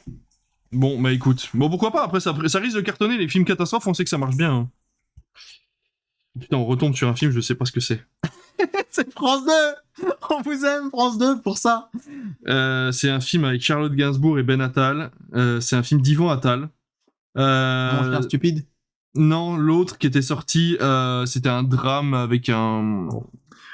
Je sais pas comment te faire deviner ça, c'est Les Choses Humaines. Bah, Ouais, ça te dit rien, non. ça m'étonne pas. Les Choses Humaines, ça avait bidé au cinéma et ça va encore sorti en bider sur 2020. France 2. Et je pense que Moonfall va gagner. En vrai, France 2, c'est bien parce qu'ils mettent un peu de leur essai en avant, Ouais. mais je trouve que là, quand même... C'est un peu trop pointu, je pense. Et comme quoi, nos très chers enfants, 4,7 millions, il faut aussi... C'est bien qu'ils aient aussi des Ouais, films il comme faut nos très faire un chers peu des enfants, deux, font un ouais. peu des deux. Mais du coup, le pronostic, là, moi, il est quand même pour Moonfall, je pense. Hein. Ouais, ah oui, complètement. Oui, parce que souvenez-vous que l'année dernière, on avait fait quand même 4 millions, je crois, sur TF1 avec Geostorm. Ouais. Moonfall, c'est peut-être... Ça se vaut, mais au moins, les effets spéciaux sont peut-être plus valables que Geostorm. Ouais, complètement. Et sinon, du coup, je vois La Fabrique du mensonge sur France 5, ça c'est intéressant, qui débunk un peu les théories du complot. Ouais. On a Deadpool 2 sur C8. Ah, ça risque de marcher, Ouais. D'ailleurs, je m'interdis pas de le regarder parce que ça fait longtemps que j'ai pas vu. Attention au départ sur W9. Ouais. Il a déjà tes yeux sur TF1. J'ai déjà tes dieux. Et Le Nom de la Rose, tiens, sur Sister, qui ressort en salle. Ah d'ailleurs. tiens, oui, il ressort en salle. Allez, rapidement. C'est marrant qu'ils aient pas fait une fenêtre de tir interdite en télé. Lundi, sur France 2, le lundi 18, vous aurez It's a Sin. Alors attention, ce n'est pas du tout Sinner and Sin, je sais pas quoi, de Liam Neeson. Rien à voir. Ça se passe en 1981, quand l'homosexualité était encore un délit aux États-Unis. Enfin, était encore, on va dire, n'était pas encore acceptée vraiment dans les mœurs, et Dieu sait si malheureusement elle ne l'est pas encore partout. Et donc, c'est vrai que il paraît que c'est assez drôle et touchant. C'est un sujet qu'on a peut-être déjà vu plusieurs fois, mais bon, à voir. Ça s'appelle It's a Sin. Vous aurez le film Des Hommes sur France 3 avec Norbert Wilson. Avec Gérard oui, c'est sur Indochine. Sur la guerre d'Algérie. Sur l'Algérie. Que j'avais vu en avant-première à un visionnement des CIB et que malheureusement j'avais pas trouvé très intéressant moi personnellement. Pas fou. Vous aurez le film culte La vie devant soi sur Arte et surtout le retour des duels blockbusters parce que l'île de la tentation ce sera fini la semaine d'avant, le lundi soir sur... T'as regardé les audiences de ce truc-là? Ouais, c'est confidentiel. Ça se tient. Et ce qui est assez intéressant, c'est que ce sera Iron Man face à Morbius. Et tu sais qu'on peut ressortir Iron Man au cinéma en ce moment? Ah. J'ai reçu un mail de c'est SND qui a les droits et il propose Iron Man 2. Le 1 ou le 2? Non, le 1. Ah ouais. Pourquoi pas pour les vacances d'avril, ça pourrait être une idée, tiens. En tout cas, ce qui est très intéressant, c'est de voir Morbius sur TMC. Et ça, c'est pas bon signe pour Morbius en tout cas, non. parce que c'est TF1 qui a les droits, et donc ils ont décidé de commencer directement sur TMC. C'est vrai que c'était quand même pas terrible. Est-ce que ça aurait pu marcher pour un duel du dimanche soir sur TF1? En même temps, ils passent Moonfall, mais... Ouais, mais ils vont avoir plus de succès avec Moonfall qu'avec Morbius. Ouais. On est bien d'accord. Morbius est sans doute mieux que Moonfall, même si c'est pas... Je pense même qu'Iron Man va faire plus d'audience que Morbius. Mais j'ai hâte, par contre, de vous débriefer ça. Mardi, sur Canal+, le film RSS, ce sera Le Livre des Solutions de Michel Gondry. Sur C8, vous allez avoir Les Secpas. Pourquoi c'est une image des Gardiens de la Galaxie? Non, c'est une image des Secpas. Il y a un moment dans le film où ils sont déguisés en gardiens de la galaxie. Je l'ai jamais vu en tout cas, mais il faut rappeler que c'est un film qui avait fait polémique parce qu'il mettait en lumière d'une manière pas très sympa les vrais élèves de Secpas. Que le 2 a fait polémique cet hiver parce que les gens ont retourné les salles quand il est passé. Et surtout, inédit en clair, C8, parce qu'il faut rappeler que le principal contributeur et producteur du film, c'est Cyril Hanouna. Carrément, c'est la société H2O. Donc c'est direct sur Canal, sur C8. Eh ben bravo. Il a rien pour lui ce film. On va voir ce que ça va donner. Vous aurez Ocean's 8 sur TFX et le retour de Mary Poppins sur W9. Non. Les Schtroumpfs fait le vilain plage perdu. Et c'est un programme télé onomatopée de David. C'est ce que j'allais dire. Essayez de deviner mon avis sur le film grâce à mes onomatopées. Sur Énergie 12, vous aurez Guardians. C'est un film russe de science-fiction. Ça me fait rire ça. Un film russe de science-fiction, c'est toujours un plaisir. Ouais. Mercredi soir, donc Doc, effectivement, italien qui débarque sur TF1. Tout le monde ment, le 1 du coup sur France 2. Pourquoi ils ont mis le 2 avant le 1? On sait pas. Rien. L'ombre de Staline sur Arte. Je l'avais vu en salle celui-là à l'époque. C'est bien, mais c'est je sais pas, du feel good movie. Et ça, il fait que 2 heures, mais j'ai trouvé ça peut-être un tout petit peu long. Ah oui, d'accord. Voilà. Et sinon sur TF1 Téléfilm, évidemment, on continue avec L'Arme Fatale 2. En revanche, jeudi, alors ce qui va nous intéresser surtout, alors toujours Mercato sur TF1 qui va continuer, Envoyé spécial, vous avez l'habitude sur France 2, Le prix de la trahison avec Mimi Mati sur France 3 qui est un téléfilm policier, Pékin Express bien sûr sur M6 du côté de Kuala Lumpur, magnifique capitale malaisienne, mais il va y avoir de nouveau un duel W9 TMC avec Bad Boys face à l'agence Tourisque. Voilà, à voir ce que ça va donner. Et on termine avec le vendredi 22 mars, Danse avec les stars qui continue sur TF1. Le crime lui va si bien sur France 2, le grand concert de la francophonie sur France 3, mais surtout le blockbuster Canal, ce sera Oppenheimer. Allez, ça va être le gros événement du vendredi 22 mars. Sur France 5, vous aurez Indigène. Il n'y a pas de pub pendant les films en direct. Bien sûr que non, non. Mais il n'y a jamais de pub pendant les films en direct sur Canal. On a oublié de le dire tout à l'heure. C'est vrai qu'on dit... Pour le coup, voilà une plateforme que vous payez et sur lesquelles vous n'avez pas de pub. Ouais, sauf si vous regardez des chaînes privées. Oui, non, bien sûr, on parle des programmes c'est vrai Canal. Que, par contre, pour le coup, hier après-midi, moi j'ai un peu glandé, le mot est pas très joli devant la télé, mais je me suis un peu reposé devant la télé. J'ai vu la fin de Blue Beetle, que j'avais déjà vu en salle, et qui s'est enchaîné direct, je crois, avec Gran Turismo, c'était sur Canal Plus Box Office. Je me suis dit, la vache, il n'y a même pas de pub entre les films, quoi. Les films s'enchaînent, pas de pub pendant le film, pas entre les films, c'est trop bien. Sur C8, Gad Elmaleh, d'ailleurs, c'est son nouveau spectacle inédit en clair, et puis sur la chaîne Chérie, sur Gulli, avant, Les Croods, que j'ai adoré, que j'ai vu à Noël sur TF1. Ça veut dire que M6 a racheté les droits des Croods, par contre. Oui. Et sur Chérie 25, vous aurez un film de Mark Webb qui s'appelle Mary, avec Chris Evans. Oh, il est bien. Il est très bien. Très chouette. Je ne l'ai jamais vu. Très chouette. Voilà pour le programme télé. Et avant qu'on passe au programme des plateformes, que vous dire si ce n'est que, eh bien, tu n'y pensais peut-être pas, mais moi, je suis hyper impatient d'être dans 15 jours parce que... J'ai pas pété, c'est mon téléphone. Hein. Oui, c'est mon téléphone qui a vibré. Je suis hyper impatient d'être dans 15 jours parce que ça va pas être agréable peut-être pour vos oreilles, le fameux Netflix de Pâques. Ah oui, c'est vrai. Puisque cette année, Pâques, c'est super tôt. D'habitude, Pâques, c'est vers la fin du mois d'avril. On rappelle, parce qu'on est aussi là pour être votre petit quotient culture, Pâques, c'est le premier dimanche qui suit la première pleine lune qui suit le 21 mars. Donc, Pâques, c'est compliqué, dit comme ça. Mais en gros, vous regardez votre calendrier et ça vous met Pâques, vous avez trouvé la date tout de suite. Donc, en fait, c'est pas intéressant ce que je vous dis. Mais imaginons que sur votre calendrier, il n'y a pas marqué Pâques. Vous cherchez le 21 mars. Après, vous cherchez où est la prochaine pleine lune, et quand vous l'avez trouvé, c'est le dimanche qui suit. De manière plus simple, Pâques, c'est toujours entre le 21 mars et le 25 avril. Ça ne peut pas être avant le 21 mars, ça ne peut pas être après le 25 avril. Et donc, ces dernières années, Pâques était assez tard, et là, cette année, il est tôt. Il est le 31 mars. Et souvenez-vous que c'est le duel du dimanche à suivre de l'année. Oui, parce que le lendemain est férié pour tout le monde. Et il n'y a pas d'histoire de zone de vacances. Et souvenez-vous, en 2020 sur Netflix, en 2021 et en 2022, on vous avait fait péter des duels de folie. Souvenez-vous que très souvent, M6 déprogramme Capital aux zones interdites pour y placer un bon gros Disney inédit, que TF1 balance du blockbuster, que France 2 balance du film français, et que l'année dernière, il était daubé. C'est vrai, t'étais trop déçu. J'étais dégoûté. J'avais acheté le programme télé et je m'étais dit, je vais le découvrir en même temps que toi. Et là, je pense que, je sais pas s'il était filmé ce Netflix-là, mais j'étais déconfit. Le Netflix de Pâques 2023, puisqu'ils nous ont remis Jumanji qu'ils avaient mis en 2021, du coup ça a bidé, c'était le pire pack de l'histoire de la télé. Donc là, le 2024, les amis, on croise les doigts. On espère. En tout cas, si vous trouvez pas ce qu'il vous faut sur le programme télé qu'on vient de vous donner, c'est bien triste déjà parce qu'on vous a quand même donné beaucoup de choses à regarder. Mais en tout cas, il faut savoir que jusqu'au 22, donc le vendredi 22, que vous venez d'avoir sur le programme télé, vous aurez déjà les 4 films Transformers sur Prime Video, la trilogie Retour vers le futur, In the Land of Saint and Sinner, le fameux film du coup avec Liam Neeson, Premier Contact de Denis Villeneuve, Charlie's Angel, la version de 2019, et également Stargate, la porte des étoiles, le tout premier Stargate. Donc si ça vous intéresse, vous pouvez le voir. Le 5, Dragon Ball Super Héros, pour les fans d'anime japonais. Ricky Staniki, une comédie spéciale Amazon Prime avec John Cena et Zac Efron.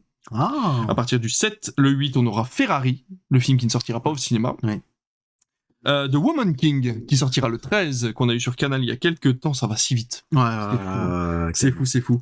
21 and 22 Jump Street, je ne vous fais que les films. Sirène, qui est un film français avec Alice Paul et Shirin Boutella.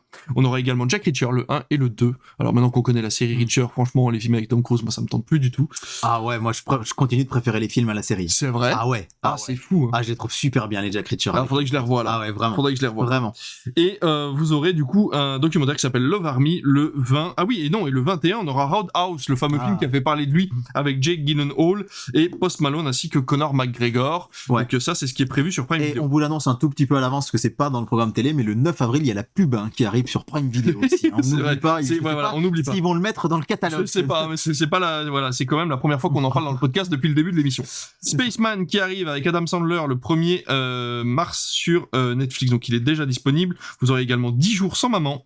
Le 6, La Demoiselle et le Dragon, film inédit, avec Millie Bobby Brown, le 8, et on aura également Boîte Noire, qui arrive le 13, bon programme, Irish Wish, je ne sais pas ce que c'est, mais c'est avec Lindsay Lohan, le 15, la collection Spider-Man, la collection Amazing Spider-Man avec le 1 et le 2, le Spider-Man Far From Home, le Spider-Man New Generation, et la prochaine fois je viserai le cœur, tout ça arrive le 15 mars, sur Netflix. C'est quand même marrant, tiens, Amazing Spider-Man, tous les Spider-Man qui débarquent sur Netflix, un contrat entre Sony et Netflix, dis donc. On aura ensuite le 19, Bodies avec Rachel Sennott, je ne sais pas du tout ce que c'est, et Shirley avec Regina King le 22, je ne sais pas ce que c'est non plus, et je n'ai pas d'infos. Sur Disney, très sur peu France de 2 le dimanche films. soir. Il y a un peu de ça, ouais. Très peu de films qui arrivent sur Disney+, d'ailleurs, il n'y en a pas du tout. Si je regarde là tout de suite, Esprit criminel, tout ça, c'est de la série. Le Moulin. Taylor Swift de Eras Tour. Ah, le fameux concert à 75 millions de dollars racheté par Disney. Et c'est tout. C'est tout pour Disney. Et ensuite, on finit avec Canal parce que c'est le plus gros. Le 1er mars, Les Vengeances de Mr. Potiphar. C'est ça qui est fou, il était là en janvier. Mais il était là en janvier. C'est quand même bizarre. Le 2 mars, Blue Beetle. Le 6 mars, Master Gardener. Le 8 mars, En eau très trouble. Le 12 mars, Tony en famille. Le 13 mars, La Nonne. Le 15 mars, Mystère à Venise. Le 19 mars, Le Livre des Solutions. Le 20 mars, Acide, si tu ne l'as pas vu. Et le 22 mars, Oppenheimer. C'est vrai que bon, je vais encore faire mon Canal Boy, mais c'est vrai que quand tu vas pas au cinéma, quand t'entends la liste des films, c'est incroyable. Je suis désolé, mais c'est vrai que quand t'as cette liste-là, enfin voilà. Et ah oui, attends, on finit vite fait par le cinéma parce qu'il faut pas en oublier un quand même. Le cinéma, c'est important. Oui. Vous aurez du 6 au 12 mars en sortie nationale, donc il y a déjà des films qui sont sortis comme Dune et partie 2 que tu as déjà vu. On aura Boléro, Les Carnets de Siegfried, La vie de ma mère, Comme un fils, La salle des profs que j'ai vu qui est très très très bien. Je vous le conseille, La salle des profs. Imaginary qui est un film d'horreur, 14 jours pour aller mieux. On a la trilogie de Park Chan-wook, la trilogie de la vengeance, Sympathie for Mr. Vengeance, All Boy et Sympathie for Mrs. Vengeance qui ressortent au cinéma. Blue Giant, on aura également le spectacle en direct de Jérémy Ferrari du 6 au 12. Et ensuite, il reste encore demain qu'on passe chez nous en avant-première, qui a fait 5 millions d'entrées en Italie dans la peau de Blanche Welbeck. Alors j'ai vu la bande-annonce, jamais j'irai voir cette daube. Scandaleusement vôtre, La Nouvelle Femme, Heureux Gagnant, qui est une comédie avec Fabrice Eboué, The Sweet East, Tiger Strike, donc tout ça c'est des films un petit peu moins connus. Ils ressortent l'événement Final Fantasy VII Advent Children au cinéma. Ah ouais. Le film Final Fantasy VII qui ressort au cinéma. À mon avis, il va y avoir très peu de salles qui vont le faire. J'ai le Blu-ray. Mais voilà, c'est à peu près tout sur cette semaine-là. Et ensuite, c'est du 20 au 26 mars, donc on vous en parlera sur le prochain programme. Merci David, une émission très complète. Elle fait un petit peu moins de 2 heures. Et dis donc, on n'a pas dépassé la barre des 2 heures, mais en tout cas, c'était, comme d'habitude, très intéressant. Une vraie partie de plaisir. Merci beaucoup. Mais merci à toi. Merci à vous de nous avoir suivis sur YouTube, c'est chapitré. Achetez des Blu-ray, achetez des journaux, achetez de la presse, achetez du cinéma, allez en salle, régalez-vous et n'oubliez pas, le 9 avril, la pub arrive sur Prime Video. Voilà, si vous ne vous en rappeliez pas, en tout cas, de la pub, vous n'en avez pas. Sur Critflix, ça dépend. Sur YouTube, on n'y peut rien. Non, puisqu'on n'est pas monétisé, donc il n'y a pas de pub. Mais ça veut rien dire, ça. Ah bon? Moi, mes vidéos que je faisais sur YouTube, elles ont des pubs, mais moi, je touche rien. Mais c'est pas vrai. Mais si. Moi, j'ai jamais vu de pub sur YouTube, sur ma page Critflix. Tu peux avoir des pubs. Oui. Ça craint. YouTube, ça craint. Tout craint. Vous avez de la pub de partout. Top qu'on est dessus quand même. De toute façon, quand c'est gratuit, c'est vous le produit. Sur ce, passez une bonne semaine, une bonne quinzaine, et on se revoit dans 15 jours. À très bientôt. Salut.